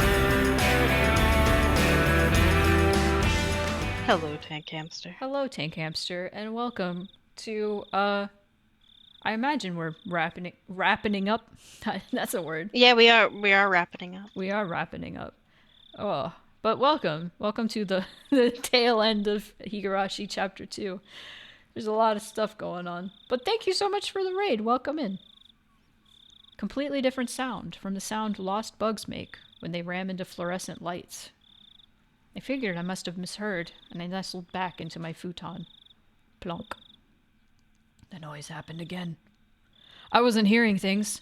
I definitely heard it. Where was it coming from? I got up and turned on the light. If there was a second, there would be a third. From where, though? That's how rule of thirds works. Or rule of threes. I listened carefully. Plonk. The window. Some sort of pebbles were colliding with my window. When I realized they weren't being blown there by the wind, but rather being thrown by a person, I gave a start. I looked at the clock. It was 2 a.m. Who would be at a time like this? I quietly peek out front, through the gap in the curtains. In the light at the gate, despite it being so late, I saw someone. They picked up a piece of gravel and threw it at this window. It hit the window and made a plonking noise. Who was it? I caught my breath in surprise. If my eyes weren't deceiving me, that person was Mion. I knew it. I threw open the window and looked at the figure again. Ah! Scary! My eyes certainly weren't deceiving me. It was Mion. It was Mion! She was alive! Mion pressed her index finger to her lips and made a shh motion so I wouldn't shout. She hadn't... Well, I was nearly about to cry out. Mion was in a very delicate position right now. She's wanted for murder. Like serial murder. See ya, JM. Oh, God. Okay, I will drink water. And... Glug, glug, glug. Even if it was the middle of the night, I shouldn't call out her name. I waved to her, gesturing that I'd be right over, flung on my coat atop my pajamas, and flew out the door. I quickly hit the brakes just before going down the stairs. Although happiness was sprouting from me, I had the sad feeling that this would be our final parting. So I went back to my room again and grabbed the doll. If there was a God, I don't think I would have ever thanked him as much as today, even if it would be the last time we ever saw each other. I was so grateful for this one chance to give it to her. I slipped into my sandals, unlocked the door, unhooked the chain, and leapt out of the house. Mion. It's been a while. How are you?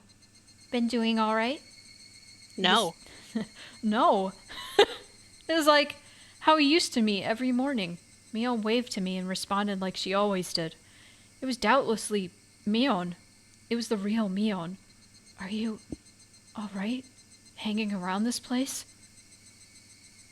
I really shouldn't be. She certainly wasn't acting like she knew the police were following her. It was almost like she was a patient who had gotten tired of staying in the hospital and had snuck out. Her speech was relaxed enough to make me think that, and I couldn't help but be surprised. That relaxation, I thought, was more like Mion, and I was happy for it. Anyway, what's wrong? What do you need at this hour? I wanted to talk to you one last time. That was when I noticed them. On Mion's forehead were big droplets of sweat, Her expression, too, which I had thought to be a satisfied smile, was upon closer inspection trembling slightly, and I realized that she was forcing it. Well, I can't stay for any longer. A pained note was beginning to enter her words as well, as if just smiling was a feat for her. Are you all right? No! Are you not feeling well? She's on the run from the police. I tried so hard until now. But I can tell. I'm done. This is my limit. They're about to come up behind me to take me away. Mion's smile crumbled and started to stiffen. Did she push herself this much to come all this way for me? Her laughter cut off and changed into rough breathing. I reached out to rub her back, but she knocked me away. Are you okay? Don't force yourself. That's right. I had something to give you, Mion. The stall. I had wanted to do this one last thing, because I knew how little time you had left. But this last thing, it...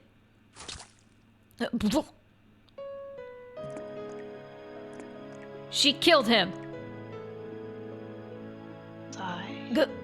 My stomach is burning. Mion took a meat cleaver-like knife and stabbed me, and pushed it in tight, and took it and twisted it. Mion? What? It hurts.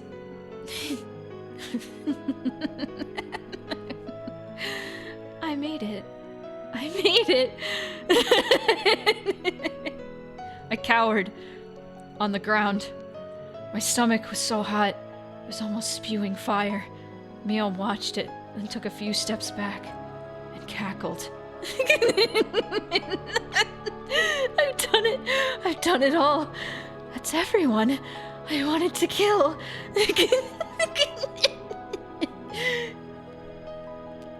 I've been loving doing all these anime laughter evil. I'm so happy for you. Yay! I got a lot of it, like, last episode, You sure did. posing as Shion. Yeah. But The last words Mion left me with that day came back to me. After today, Mion will never come back. From today on, even if my body is here, a body is all it will be. By then, the demon will have taken it over. The demon. The demon. The demon. Yeah, the crazy eyes. Oh. This can't. I thought we had finally been able to meet. This can't. Mion. In a pool of blood of my own design is the doll I bought from Mion. Dyed in red. So red. Mion. The good fortune of having been allowed to meet Mion once more, and the misfortune of that meeting being torn apart before my eyes. Should I be grateful or curse it? My emotions were neither of those, as my consciousness sunk deep into a black swamp. The doll I bought from Mion, the blood, had ruined it. No matter how I scrubbed and scrubbed, it had needlessly been ruined. Ruined.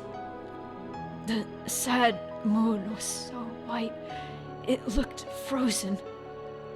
What an interesting line. Rikashi gets poetic sometimes. Yeah, and there's like lines like that like probably translated like or sounded better in Japanese and made more sense, and then like when you translate them into English, it's kind of weird and like what the fuck, but it's like still like so poetic and beautiful at the same time. Yeah. It reminds me of Apple Girlington, where Toby Fox is just like untranslatable Japanese idiom. Yeah. God.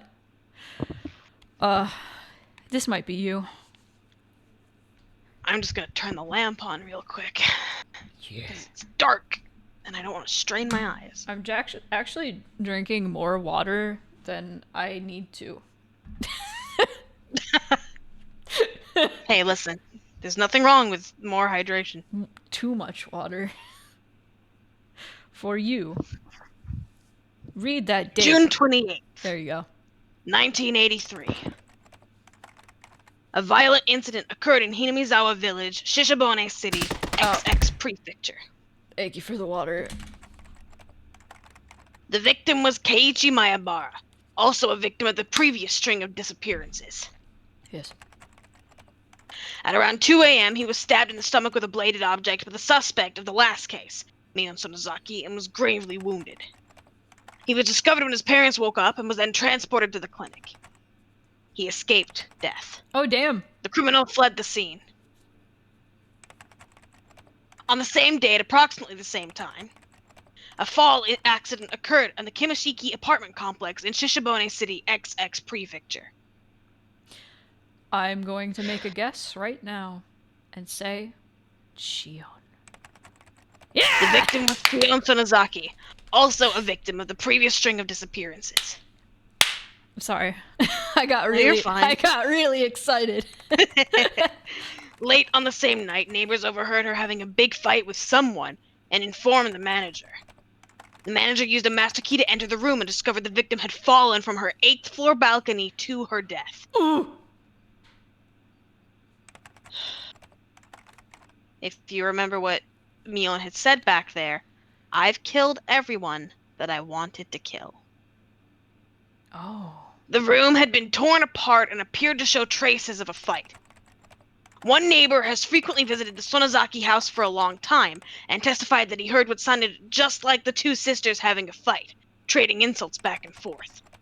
We believe this was related to the injury case that occurred the same day in Hinamizawa Village, perpetrated by said incident suspect, and did a thorough search of the room, but we did not find any traces that would imply anyone but the victim was present. Oh. The victim fell straight down into the foliage of a parking strip. Her neck broke and she died immediately. Her clothing was disheveled and had markings that would imply a scuffle. We also believe, however, that it could have been an insanity-induced suicide attempt, based on the particular mental state of the victim after the incident. We are conducting a thorough examination on both fronts, suicide and homicide.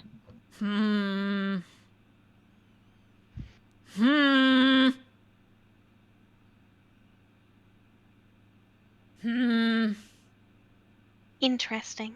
Interesting. Look at that gif of the iCarly gif. Interesting. I know what you're talking about. Good. Only for 5 minutes, understand? Please try not to excite him. Yes, I'll be careful. Clack! The door opened, and as I expected, Oishi-san came in. Go away, you fucker. Hello, Mayabara-san. It's been a while, hasn't it? Tell me, how have you been since then? Well, I was stabbed, sir. Well, I was stabbed, and because of you, I went to the Sonozaki residence, and I almost had my hand get dirty nails in it. Child endangerment. Yeah. The doctor says my post-operative recovery seems to be going smoothly, but I think I got worse when I saw your face. You wound me. I fucking hate you. As Oishi-san gave a laugh that smelled of sweat, he handed Mom a bag of assorted candies he must have purchased from the souvenir corner on the first floor of the hospital. Excuse me, Mrs. Mayabara. Would it be possible for me to talk to Keiichi-kun for just a few moments? No. Go away. Leave me alone, I was stabbed. Mom clearly wasn't pleased at the thought of a police officer talking to her son without her there. However, I insisted. Mom, sorry, just a little while. Just 5 minutes, okay? Though grudgingly, Mom left the room. When she closed the door, Oishi-san grinned widely and looked around the room. A room to yourself, how high class. My old lady always gets a shared room, you know. It is quite lively, however. Seems like you're a higher rank if you have a worse disease in places like that. The sicker you are, the prouder you are. Or maybe the more arrogant. Oishi-san, we only have 5 minutes. I would like it if these were the last 5 minutes we ever saw each other. I don't have any connection to Hinamizawa anymore, and this isn't in Hinamizawa anymore either. Yes, because there aren't any general hospitals in Okinomiya. Mind if I take a seat? Down we go. This was a large university hospital in Shishibone City. It was splendidly urban, entirely different from the likes of Hinamizawa and Okinomiya. It was hard to believe Hinamizawa was part of the same city. When does it look like you'll get transferred? Dunno. I'm ready to go whenever, though. Our moving plans were delayed a little because of my serious injury. Also, there is an ad coming up. I don't think I will be taking a break for it, but if you would like to avoid the ad, you could always subscribe. I would Yippee! recommend that deeply. Yeah. You don't want to miss the rest of this. But, yes. Or you can get an ad block. My parents had already left the house in Hinamizawa, though, and were living in our new one. They planned to have me transfer hospitals to be closer to the new house once I'd recovered enough to be taken there. Please don't come to where I'm transferring. I really will get worse then. Man, you really do hate me. It may just be my job, but that stinks. That's why I brought you all kinds of lovely souvenirs and atonement. You didn't need to bring an assortment of cookies for that. Well, you see, there aren't actually cookies in there. Look. Oishi-san pulls open the can of cookies and... Nani? Ow, I'm stretching my scar. I didn't know what you were into, my Abara-san, so I brought all sorts of things. See, all sorts of cute-looking ones, from westerns to comic strips. Lately, they have this sort of H manga aimed at girls, too. The motherfucker... I'm 13! Don't bring porn in here! Take them away and go home. Fucking freak. You fucking gross motherfucker. I thought for sure a healthy young person like you would be feeling a little needy being What the cooped up in a fuck? place What like is- this what- for so what is long. wrong with you? He's such a creep. I hate him You're so so bad. He's such a great gross. character. Oh. He's somehow not the worst character in this game. Oh. If you stay here too long, the only fetish you'll end up with is a nurse one, you know. Oh. There are plenty of other beautiful things in the world besides nurses, after all. Don't decide on what to major in now. Keep your options open. Oh. Everyone in chat being like, "What's wrong with you? He was stabbed." Yeah. You need to be a more all-around type of person. You Go can't. play mahjong in the bottom of a river. Imagine trying to jack off after you got stabbed. Bad is how that would go. No. I don't know, That would man. be bad. When I was in the hospital after having to get surgery when I was younger, the last thing on my mind was, man, I really need to jerk off. No. I don't care how no. You're in so much pain. I get laid up with a little bit of a migraine, and the last thing I want to do is fucking jack off. I'm just like, I wish I was dead. What the fuck? I'm sorry. I'm just so confused by all these fucking weirdos being like, yeah. You know what would be good for this kid who got stabbed? Porn. I gave Oishi-san's vulgar laughter a pain. I give grin. you corn, but it's porn. Props if you understand that reference. Somehow or other, I understood. The fact that Oishi-san was bringing it up like this meant that he must have had something important to talk about. The incident with Shion-san was really unfortunate. The night I was stabbed by Mion, Shion fell from her balcony and died. They said the police were investigating all possibilities, accident, suicide, and homicide, but it could only have been Mion's doing. Mion found out where Shion was hiding and pushed her down to her death. Nothing else was conceivable. It couldn't have been an accident. It was Mion. It had to be. The criminology guys are saying it had to be a suicide, but I'm of the same opinion as you, Mayabara-san. She pushed Shion-san, and also stabbed you. In one night. Busy. Has Mion still not been found? Oh, that's right. That's what I came here to tell you today. Yes, we actually did find her. What? Learning that felt rather strange to me. I was partly relieved that the incident was truly over, and I was partly sorry that my best friend had finally been caught. Felt many other things, too. My heart was a maze of emotions. That's not all. In the Sonozaki House catacombs, we found a hidden well. The well. Just as you said, Mayabara-san. We found the remains of all those who disappeared at the bottom. I see. That sliver of hope, that possibility I'd believed in, that Rika-chan and Satoko were alive just from the fact their remains hadn't been found. Gone.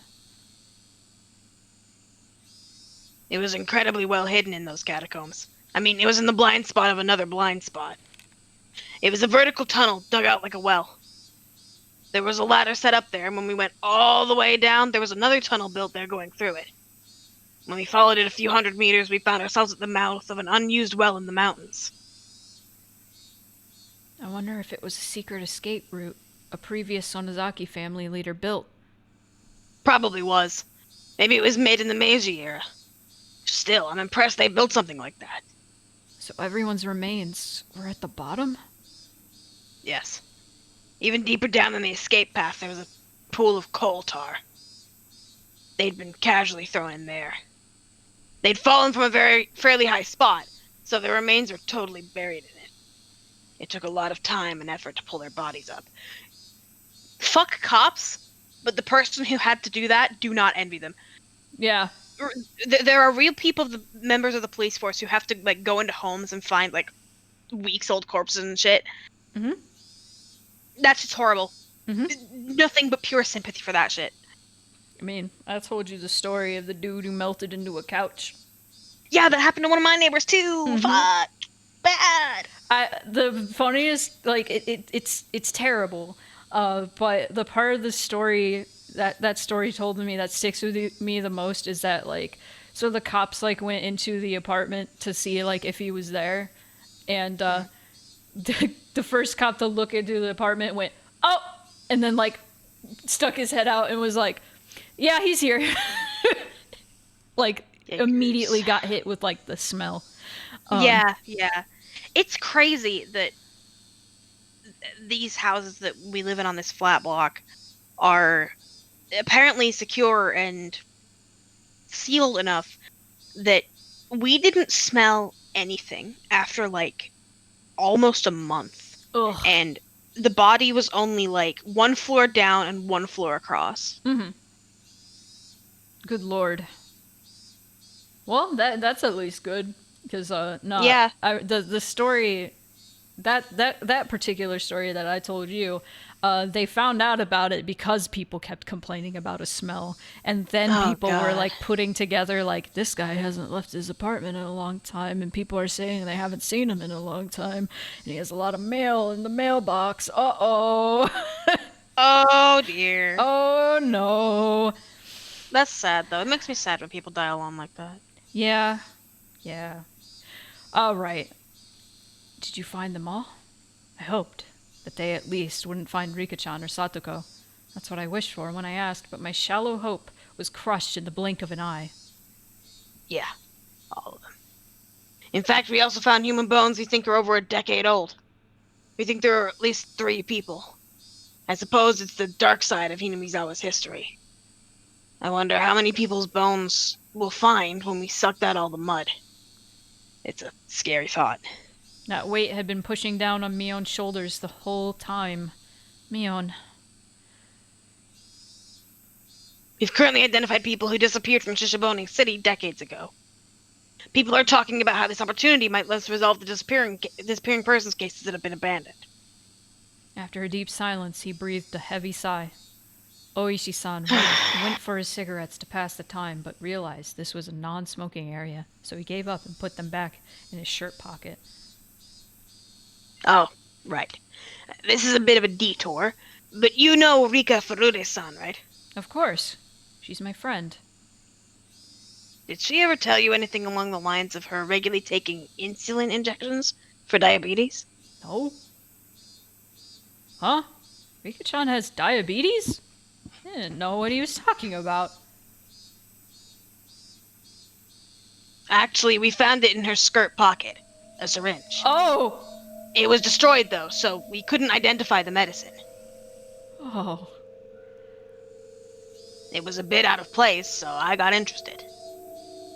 You really don't know anything? Uh-oh. That's not for diabetes. I didn't know anything about Rika-chan carrying syringes around with her. The Sonozaki family corporates, the Yakuza people. Anyway, there's rumors that they deal in psychostimulants. I was thinking that might have something to do with it, too. Are you trying to tell me that Rika-chan is a drug addict? Yeah, it's I really like what Space said. diabetes.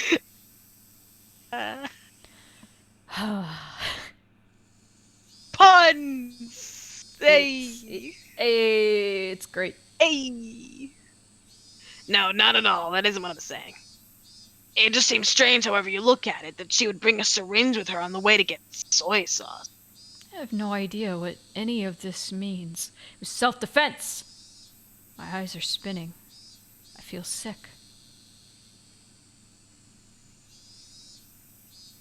Are you alright? Should I call a nurse? I'm fine. Please continue. Well, that's all I had to say about the syringe. It was the only thing that personally struck me as interesting. Rika-chan. Rika-san was sort of like the village mascot, after all. It looks like the village is in an uproar right now. Between the old blind believers and the Sonozaki family who killed her. The three families' effective control over the village is basically in shambles, too. If someone came up to them with the talk of a dam again, with this sort of timing, the entire village would be abandoned for sure this time. I'm not related to Hinamizawa anymore. I actually was. I just said it because the thought about Hinamizawa being abandoned was unpleasant, and I wanted to end the conversation quickly. There's a knock at the door. It opened slightly, and my mom asked if we were still talking. It's been way more than 5 minutes. Oops! We went off topic, didn't we? Well, I had a pickle. I looked at the clock. 5 minutes were long past. He told my mother that there was something he really wanted to ask, and if she could wait a bit longer. Is that so? Keep it short, okay? There wasn't any getting around the fact that she was thinking about what a police officer could be talking to her son about. Well, you see, he was involved in a horrible homicide event. Yeah. It's the best way I can put it. Homicide event. Maybe we should choose another day for this? Oishi-san. Mion, how is she right now? I wanted to just hear that answer and then get rid of him. Before I tell you that, I just need one thing from you. I just need you to answer something in all honesty. What is it? I want you to take your answer seriously. Got it? If you say something indiscreet, it could be viewed as an obstruction of an investigation and you could be prosecuted. Oishi-san kept threatening me until the end. What the hell did he want? Mayabata-san, who do you think the criminal was who pushed Shion from the balcony? Mion. There's no way it could be anyone but Mion, is there? Then who was the one who stabbed you? Please don't make me say it again. It was Mion. Mion Sonozaki. Oishi-san smiled bitterly, then dabbed at his forehead with a handkerchief to wipe his sweat. He should have expected that answer, and yet it looked as though he wasn't satisfied with it. She pushed Shion and stabbed me. Didn't you just admit yourself that Mion was the criminal? The evidence that we have that Mion killed Shion is based on testimony from the man living next door. This neighbor is actually a member of an organized crime group. In other words, he was Shion-san's bodyguard. It seems he's a veteran leader in that vein, and was like a parent to the Sonozaki sisters growing up. That man said this. The noise he heard from next door was just like the sound of a fight between the sisters that he was used to hearing when they still lived together. And no, there's no doubt about it. He said he heard Mion and Shion insulting each other and heard them struggling. At first, though, he thought it was a hallucination she was having, brought on by her dementia. You see, he thought that because that sort of ruckus had been occurring every night. However, that night had been longer than the rest, and he claimed that he went to her room to give her a sedative. The noise died down while he got the manager to give him the key. He'd already decided he'd at least check up on her, and after she wasn't answering his calls, he took the plunge and unlocked the door. Then they saw that the room was a mess. Since Shion had been pushed over the balcony, they decided it had to have been Mion. That's how it happened. I think she got injected. In other words, he only heard from the other side of the wall. Plus, because the apartment complex is connected to their organization, it doesn't have that many residents. So they were the only ones who heard it happening. To reiterate, there was only one person who witnessed Mion Sonozaki. Even if he didn't see her, isn't it obviously Mion's doing? No, Mion was found dead. Now settle down.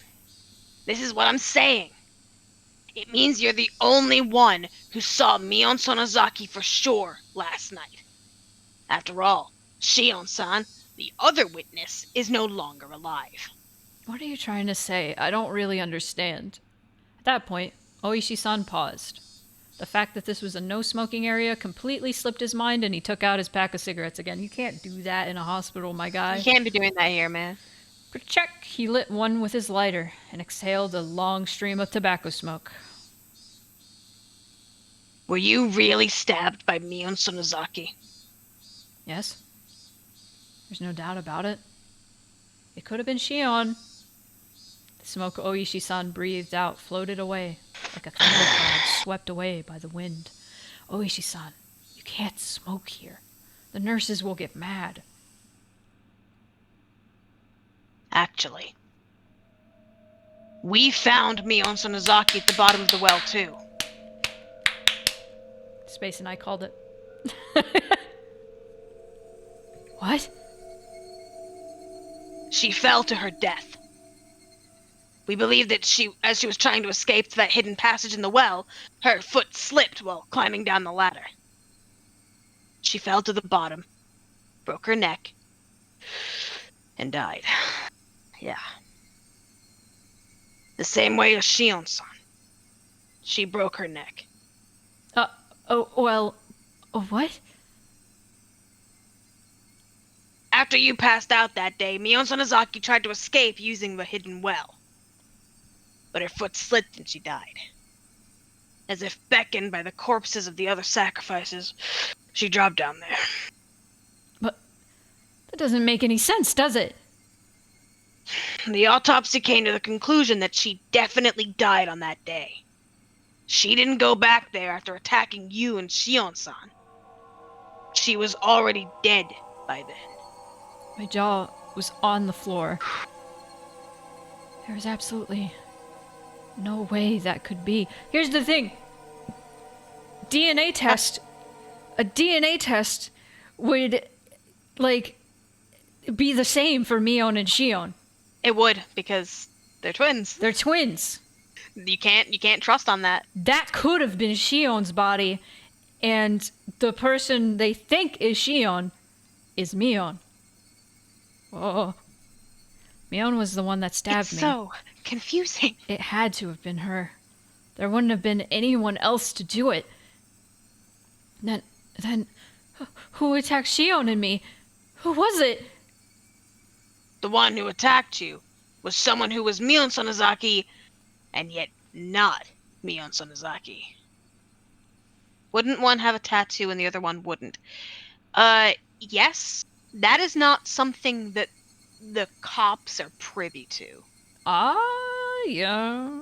Obviously, you'd be able to see that one had one and one had the other, but there'd be no way to tell which one was which unless you questioned someone who knew, and they don't know who knows. My mind had become a complete mess. I was starting to lose my ability to think straight. Do you remember how Mio Takano-san died? Takano-san? Yes. I think I heard that she was burned to death in some distant mountains. We learned that she was burned after being strangled to death. The Gifu station did the autopsy. It's a little bit strange. The results of the preliminary autopsy said that she'd been dead for at least 24 hours. Since that was contradictory, in their panic, they seem to have revised it to say she died earlier that day. Despite me being an absolute wreck over what was going on with Mion, he was telling me there was even more on top of that. Fingerprints are still unique, so you can just check those. I think fingerprints are identical with identical twins. I think. I thought. I don't know. I don't know. I didn't understand the complex things Oishi-san was telling me. They are not? They are Huh. not. Interesting.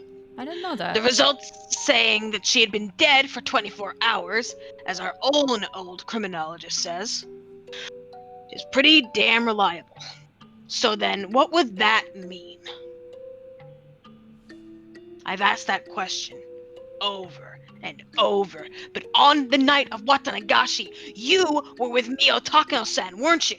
I was. You also met her on the day before while setting up for the festival, right? I mean, I ran into her too. Yes, I was with her then. If she had been dead for 24 hours, then that would mean she was already dead the day before the festival. That can't be. She was alive during the festival preparations. However, when you all slipped into the ritual storehouse, Takano-san was already dead. The origin of all that happened. The beginning of everything. Our intrusion in the ritual storehouse, which I had come to regret countless times. The one who tempted me, Takano-san. When she invited us into the storehouse, she was already no longer of this world. What? I want you to know that whenever Oishi is smoking, I'm voice acting while, like, miming a stogie with my hand. Oh, fuck yeah. That's how you do it. Then who was phone, Space? Who was phone? Yep. There are too many dead people walking around in this incident. An incident caused by a dead person and ended by a dead person. Also, apparently they're under pressure to revise the time of Mion Sonozaki's death, not to the day of the incident, but to right after she stabbed you. Probably pressure from the outside to get this incident wrapped up already. So I'd appreciate if you didn't say a word about this to anyone. Oishi-san grabbed his jacket that was hanging on the chair, put out his cigarette with the bottom of his foot, and started pretending to wave away the smoke floating around. I stayed too long.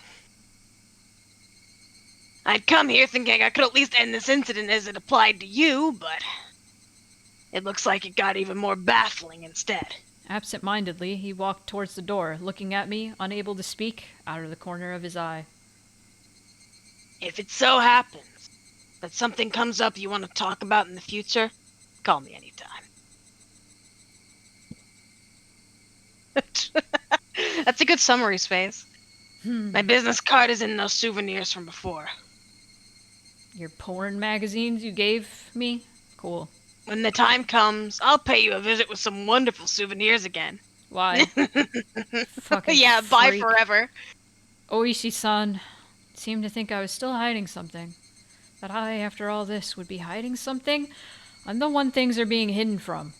I'm the one who wants to know. Then let's meet again one day. Take care of yourself. Cool. Welcome back, JM. Slam. I listened to the tap-tap-tap of Oishi-san walking down the hallway. I still couldn't return from my state of bewilderment. He wanted to end this incident as it applied to me. What was over? Nothing was over. The incident was still continuing. This is the first time we get to see this motherfucker. Yes, actually. Yeah.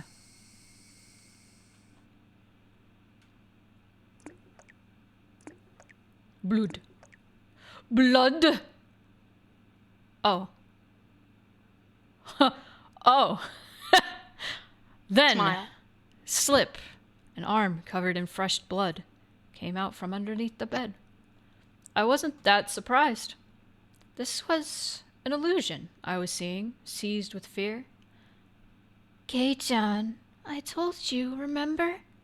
I heard a guttural voice coming from under the bed. I still recognized it as Mion's voice. What, Mion? What did you tell me? I warned you on that day. After today, If you see me, it will be the demon that has possessed my body. You did. You said that, didn't you? Sorry. Guess I wasn't careful enough. That's why I got stabbed. Yeah. Possibly wounds sustained when she fell from the ladder. Many of her fingernails were broken and torn. Her arm slowly felt about on top of the bed, searching for mine. Hey, Mion, I just, thought of a good joke. Want to hear it? The Mion under the bed didn't answer. Let's say that I died here today, but tomorrow I'd still be here, living a normal life. So, when Oishi-san learned about it afterwards, the time of death wouldn't make sense once again. He'd make a huge deal about how someone who should have died was alive, and he'd totally lose his head. Takano-san, and then Mion, and then me third. So, funny, right? Makes you laugh, doesn't it? Kei-chan. Laugh. Laugh! Or was it not that funny? No. Mion's blood-stained hand groped around and found my wrist. Though her fingernails were torn, she gripped it hard, as if scratching me. Ow, go easy, ow, it hurts! Kei-chan, I've come for you. I tried to shake my wrist loose, but the strength she held it with was unbelievable, and I couldn't. She was only gripping one wrist, and yet my whole body wouldn't move. I couldn't even twitch. My fingers were spread apart, and I couldn't make a fist either. And that fact that I couldn't make a fist reminded me of the restraining table. I felt a crooked nail press against my left pinky fingertip. Mion's forehead was split open, and with a face covered with blood, she smiled. Oh, the mirror. I got right up, just behind me. Nothing was over. Nothing was over. This incident was far from being over. It was still going on. It was still happening. Someone please end this incident. This cruel, tragic, unfortunate, sad incident. Please end it. That is my only wish. I granted you one before, remember? You don't get any more.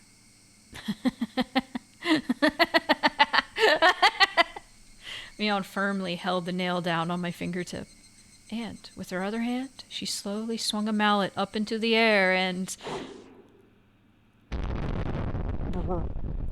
Is that it? End of chapter. What is going on, buddy? Hi. Hi, everyone. Hi. Oh. A new scenario has been unlocked. Oh. The all-cast review session. Fuck. You remember these? Yeah. Yeah. Hang on. Achievement unlocked. The last nail. Complete Watanagashi.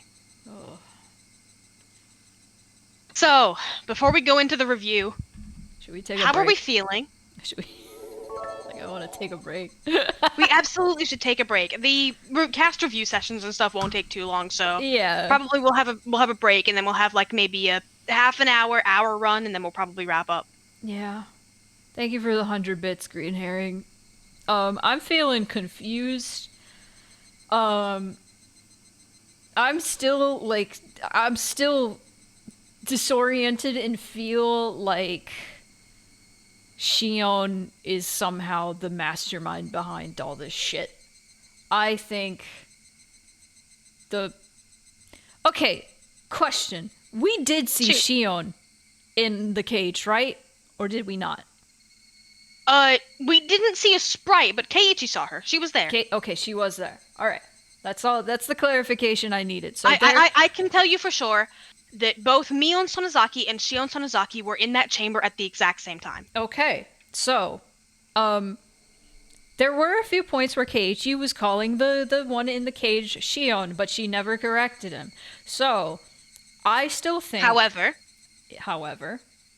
the yes. Shion in the cage was calling herself Shion. Uh-huh. In reference to the thing that Mion had her repeat, and she was calling the other one Mion. Okay. She never willingly referred to herself as Shion. She only All did right, it that's when in the repetition. okay. Yeah, that's what I needed to hear. So I still think the one who was torturing Keiichi, the one who was on the phone, was Shion. I still think that was Shion. I think Shion replaced Mion, took Mion, put her in a cage, and the crazy one, that was Shion. And oh god, I'm trying to piece this together because apparently they found supposedly who was Mion in the well. Yes. They Supposedly found a Sonozaki twin in the well. they found a Sonozaki twin in the well. It could very well have been Mion, and the person, or it could have been Shion, and the person who got out scot free was Mion. Her mind is like fractured, so she's fucked up. So it was probably Mion, and Mion probably jumped out of the balcony, and then the person who came to stab me was I don't know anymore. Hang on, let's take a break. Here's you digest. We'll take a break and then we'll discuss it a little more when we come back. All right, break time. See you soon. Break time. Music. All right. Be right back. I need to pee too.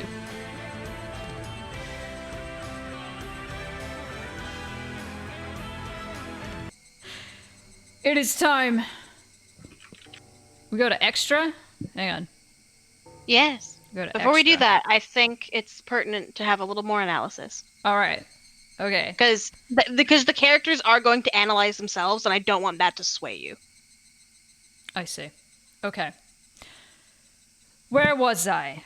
I am confused about who... Okay, so... Going with my thought that Shion replaced Mion. And Mion was actually the one in the cage. Yes. Then perhaps the one at the bottom of the well was Mion. Shion like threw Mion into the well. And then Shion pretended to, be herself and be the victim, and went and stabbed Keiichi. I know. And perhaps also was the one who jumped from the roof. That's my... That's what I'm going with right now. Oh, Kreisloff. There's a needle. There's a needle involved too. Rika had a needle. Oh, like a faces syringe. on a wall of text. Shion did all the killings, including stabbing Keiichi. I think it's likely that Mion was like pushed or forced down the well by Shion, and Shion, for whatever reason, killed herself. Guilt, failing to kill everyone she wanted to, who knows. The Mion we see in the hospital is like a ghost or hallucination or some shit. I don't know. And the fucking ghouls get involved. Yeah, what the fuck? Are there shapeshifters? Like, it's so hard to tell, like, if this series is, like, if it's definitely going some sort of supernatural route, because, like, given that there's some sort of time loop fuckery happening, because Chapter 1 happened, and then Chapter 2 happened, and it's the same timeline, except things are different. So... there's some supernatural fuckery happening of some sort. So, if there's some time loop shit, maybe it's not ghouls. Maybe it's time travel. This sounds out there, but I wouldn't put it past this series to do that shit. Whole thing in the Sonozaki Funhouse of Torture, it's fine.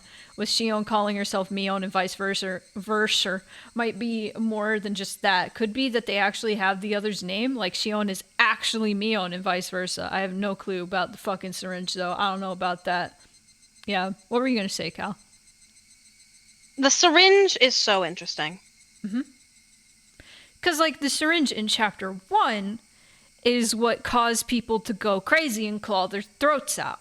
So it isn't without the realm of...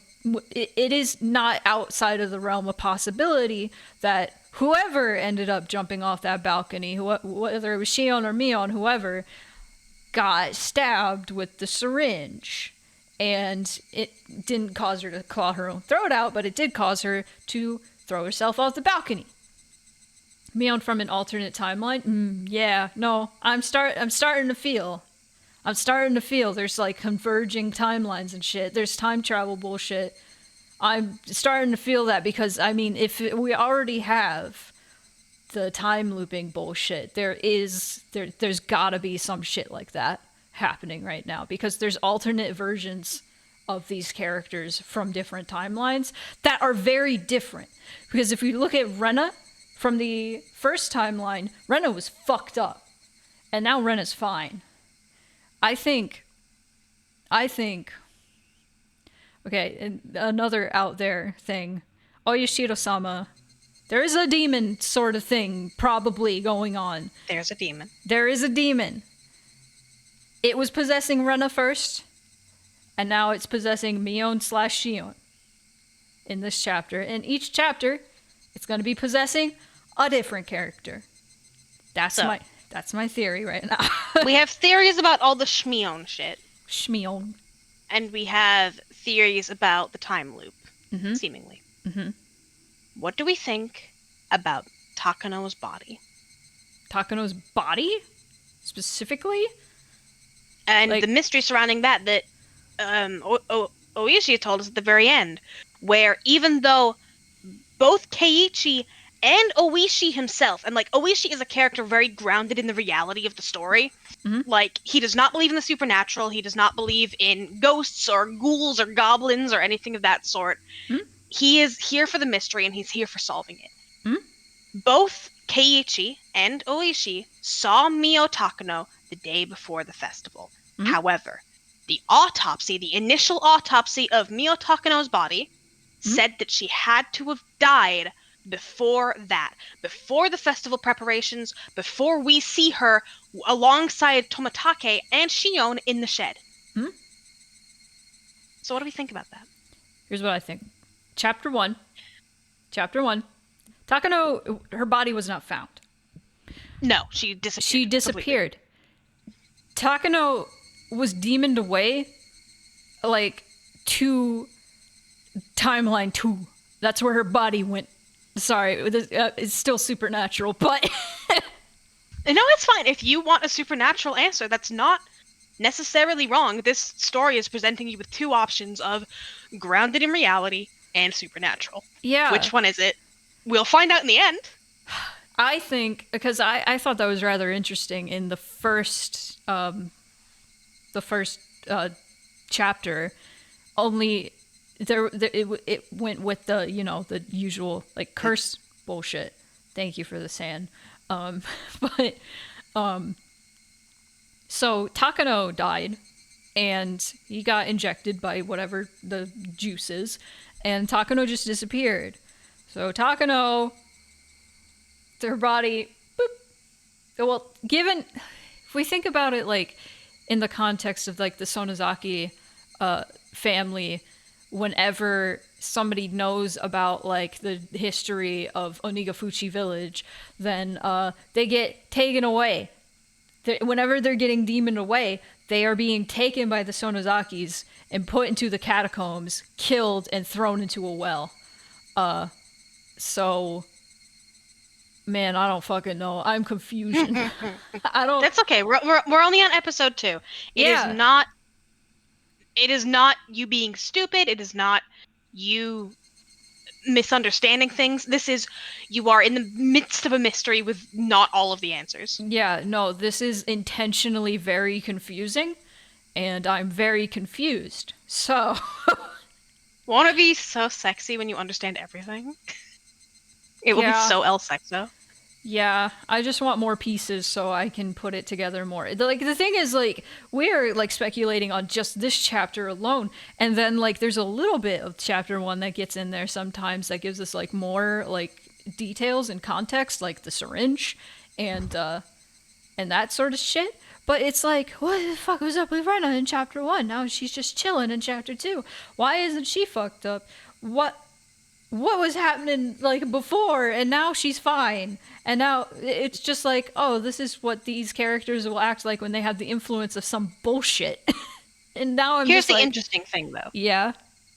In chapter 1, it seemed that both Rena and Mion were under some kind of influence. Yeah, definitely. It was both of them. Yeah. Obviously, Rena was the focus, as the one that you always go home with after school. Mm-hmm. But Mion was also there, not being edited in later. Mm-hmm. And I think to ignore that would be remiss. Yeah. It's true. Because I was gonna say, can a demon possess 2 people at once? Maybe. Who knows what a demon can do? probably 2 different demon, perhaps. Who Well, knows? 2 Demons different all the way down. demons all the way down. Anyway, let's see what the cast think. Yeah. 1 second. No. Extra. All right. Oh. Why are there so many? No, so like you can view any of the tips from any of the chapters. You can jump to a specific part of a chapter or. Oh, the I thought that cast said reviews it. character jump for some reason. No. Lord. Yippee! Thank you very much for enjoying Higurashi When They Cry Watanagashi. How did you like the story this time? If you enjoyed it even a little, I'm happy. Wow. A little nothing? Not again. It was a huge bad ending again, was it not? It is enough to make me simply furious. I'm furious. Good work, everyone. Well, that's how it ended, but don't you think this story was kind of like a Mion chapter? I'm extremely satisfied with how big a role I played. You cannot call such a thing a success. Rika and I got killed too, didn't we? Yes. None of this concerns Satoko at all either. I didn't want to die like that. Now, don't cry. There is a story centering around Michan, so there'll probably be one that centers around Satoko-chan too. Look forward to it. I'm sure that in that story, Satoko suffers some terrible demise in some slow, deliberate way.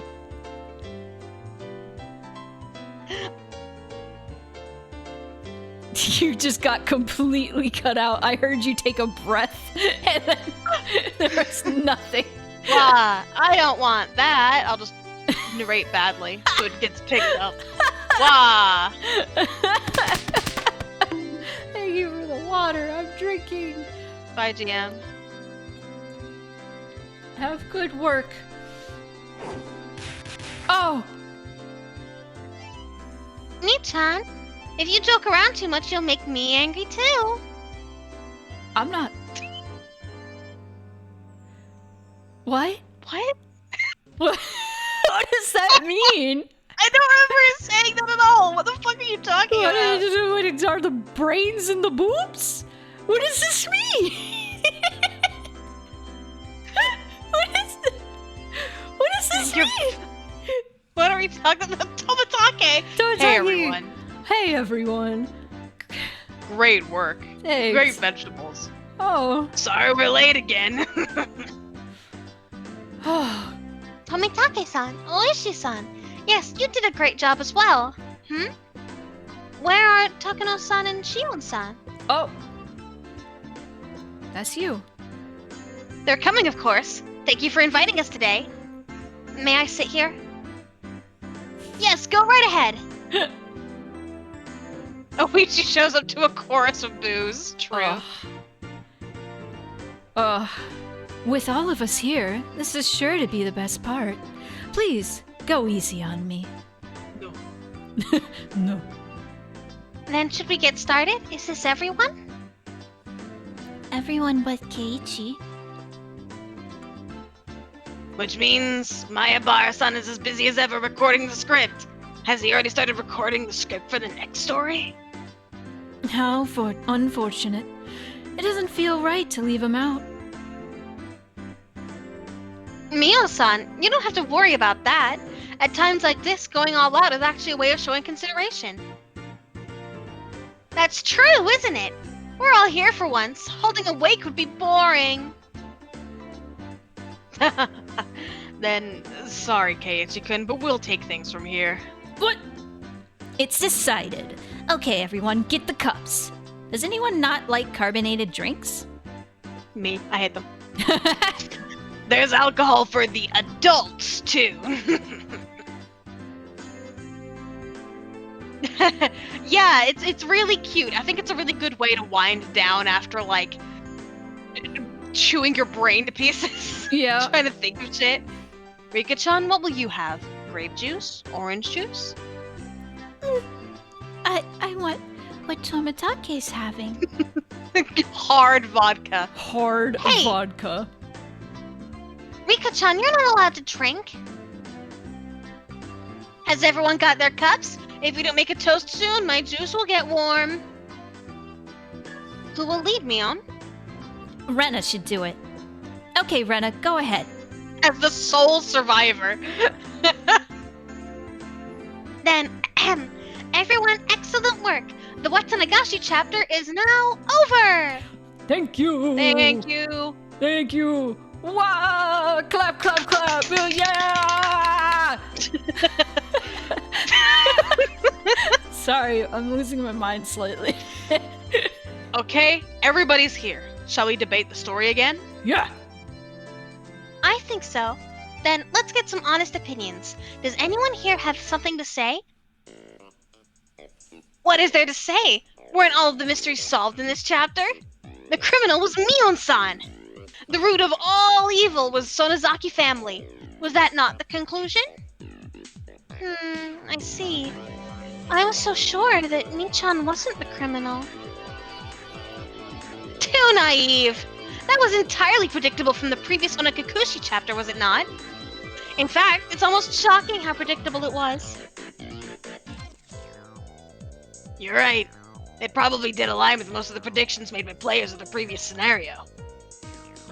It's like the story went exactly as everyone expected. Then, does that mean the main Higurashi when they cry scenario was pretty much over?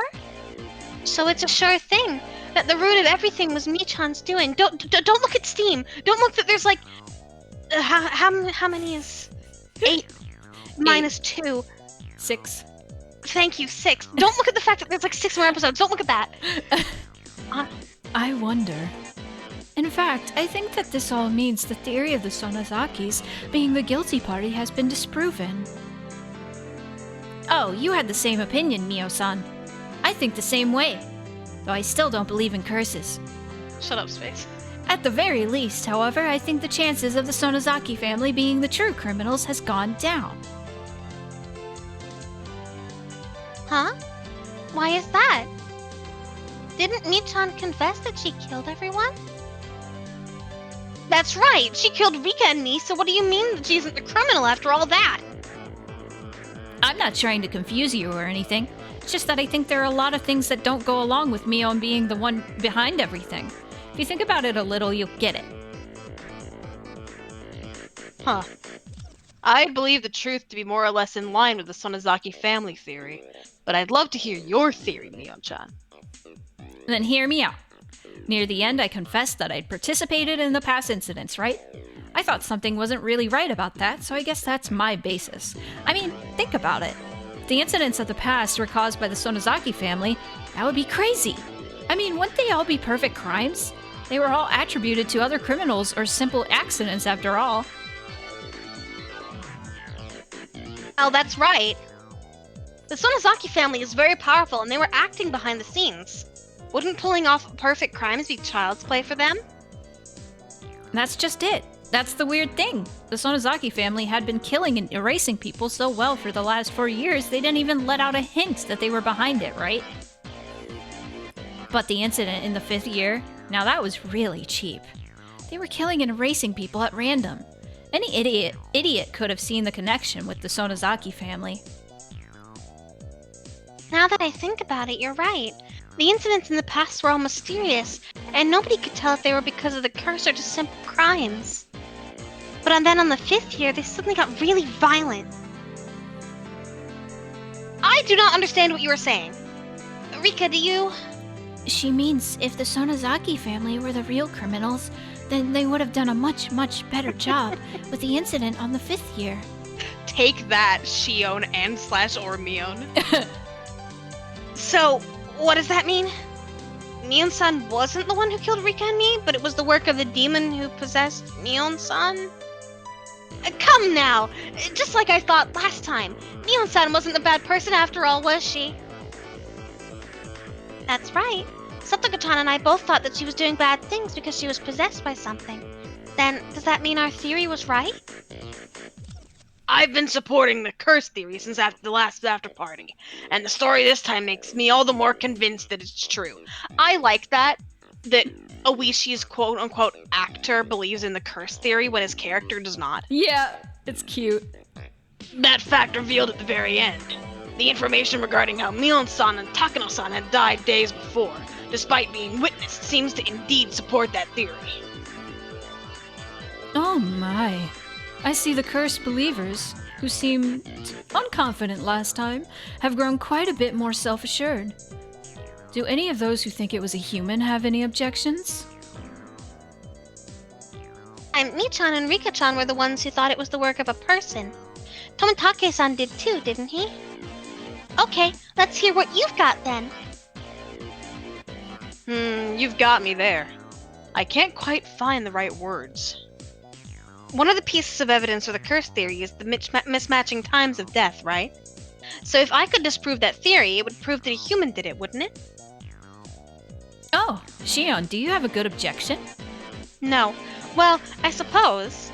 I have the same opinion as you, Mion, that it was a human, but I don't think the Sonozaki family were the main culprits either.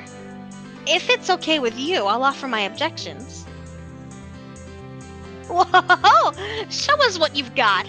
If you say it wasn't the curse, then let's hear your evidence. Okay, Shion-chan. That last trick we've been talking about. Despite Mion-chan having died the day of the incident from falling into the well, how did she appear days later to kill you and Keiichi-kun? Here it is, my Sonozaki sister's conspiracy theory. My reason is simple. If Mion was dead by that time, then the only one who could have stabbed Kei-chan was me. I disguised myself as Mion and stabbed him. Then I went back to my room, pretended to have a tussle with a ghost, and jumped right down and killed myself. Said so cheerfully. It's just a story to them. I just jumped right down and I killed myself. So when you get down to it, Mion-chan in this case would be the one to take the blame. She would take care of the mayor in person, and Shion-chan would be made into merely a victim. If she hid herself in the well, the disguised Shion-chan could show up where she pleased, and murder whoever she wanted, all planned from the start. I get it. You can't get used to my Takano voice. My Takano voice, I don't know. It's very canon compliant, I'm gonna be honest. Oh, fuck yeah. Then Mion-san made 2 mistakes. First was that her corpse was found, and second was dying when she only planned to hide. That is what it would mean. Oh, well now.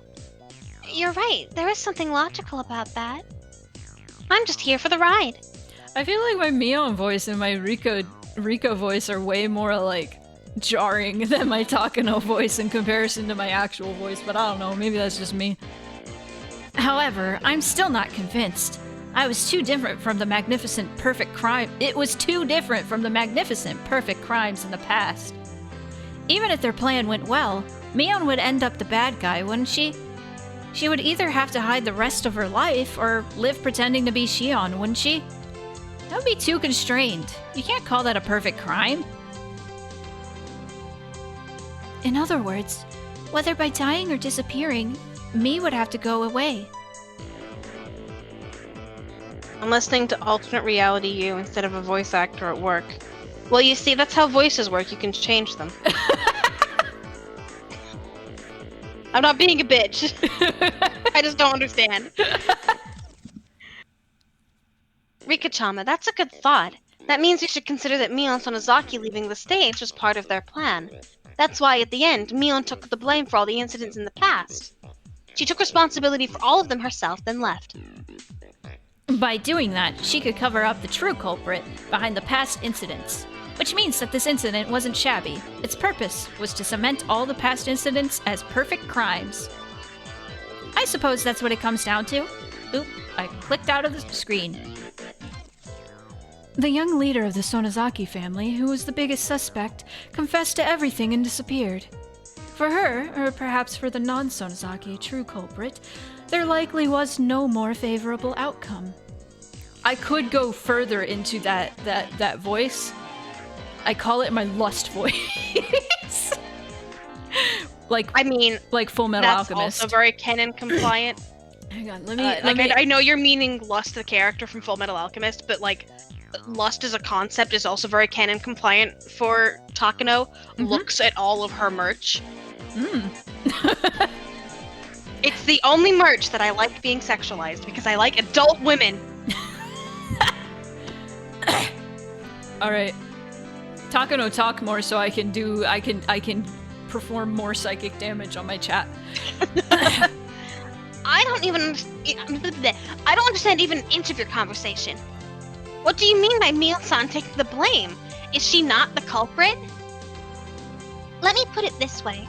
The true culprit behind the serial freak death incidents was somebody else. That's such a easy to say name, Retta. Mion-chan gave a fake confession that she caused all the previous incidents to protect that person, or so everyone's saying. My. I said this during the story, but it seems we have an incredible detective on our hands. Yes, it does seem a bit persuasive. An incident started to throw the scent off the true criminal. That's my reasoning. Though if I go further, I think the true culprit isn't part of the Sonozaki family. Why are you laughing? I guess I was looking at like the table condiments and then I was reading the checks that she said. So I read that's my reasoning is that's my seasoning. That's my seasoning. Wow. Paprika. All right. Hold on, more water. Time to do psychic damage to my chat. So, it was Mion-chan disrupting the incident to further protect the mystery person who pulled off perfect crimes 4 years running then. That's too sultry.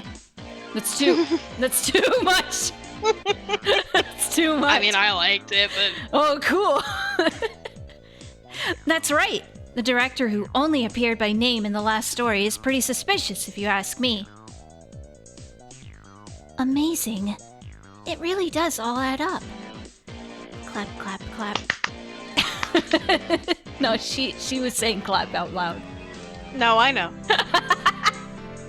I still think the Sonozaki family and the sisters are the culprits, though. An incident caused by the sisters to sever their old fetters to the three families, to clear away the past. That's my theory. What? Clearing away the past. You mean that they placed the blame for the three families' crimes on their final leader, Mion, to put an end to a dark history, and then the two of them left? That's right. It would make a sad story where we sisters finally choose to end it after a lot of worry. We went a little too far. We're just so crazy. Amazing. It really does all add up. Clap, clap, clap. Wait, what? It looks like Rika-chan has an opinion too. Go ahead, Rika-chan. I have a question for you all. Why did Keiichi need to get stabbed?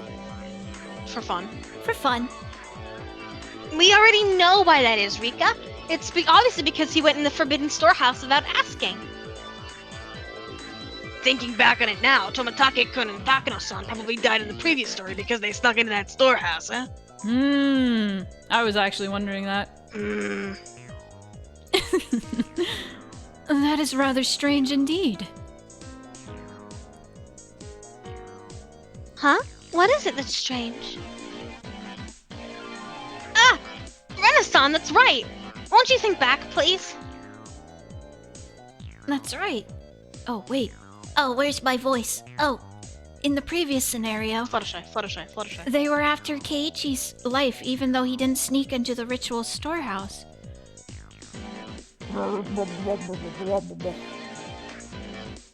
Well, that's because, yeah, Hinamizawa hates outsiders, right? That's why they tried to kill Keiichi-kun. And that would be strange, though. They should have attacked Keichan's parents, too, in that case. No matter how you look at it, though, his parents never seem to be in much danger. Either this time or the last. Hear that, everyone who thinks it was the humans' doing? Unless you can properly explain the reason Keiichi-san's life was threatened, you can't definitely prove the criminal was human, can you?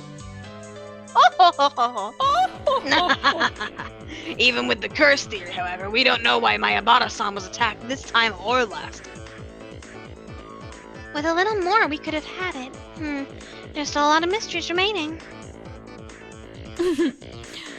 We can find some kind of reason for everyone but Keiichi-kun to die, but for some reason, Keiichi-kun's death is always vague. Both this time and last time. He was being targeted regardless of whether he went into the ritual storehouse. Then does that not mean he was doing something that got him killed both this time and last time? I see. If we can find something in common about Mayabara-kun's actions between last time and this time, it seems like it would be the key to unraveling all the incidents. Oh. I skimmed through the stories again, but I think he's going about his life in his own way. Though aside from the part with the storehouse, I didn't spot anything suspicious about his daily lifestyle. I said the word suspicious very strange just now. Suspicious. Keiichi-kun, what did you do both last time and this time? Something bad that would cause you to be killed. It's best to ask the person himself when you're unsure. Keiichi. Ho ho! So while I was reading the script for the next game all by myself, you were all talking about me behind my back, huh? I see. Well, that's that. Anyway, Keiichi-kun, you should try asking your own heart.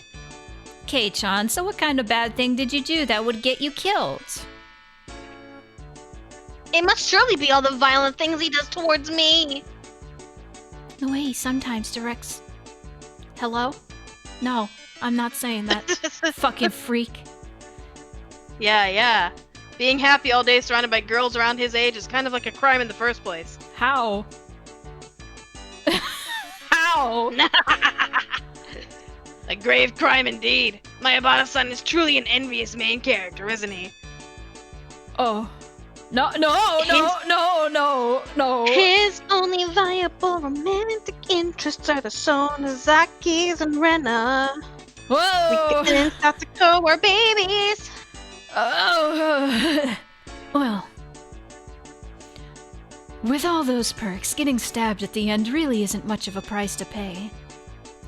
Yeah, it is. He deserved it. Yeah, he's extremely responsible. He's on it. Well, there you go, Keiichi-san. Have you remembered the crimes you've committed? Both this time and last time, I live a proper and just life, and I always meet a terrible fate in the end. You know what? Here is my theory. Keiichi is being killed because he's a fucking pervert. That's it.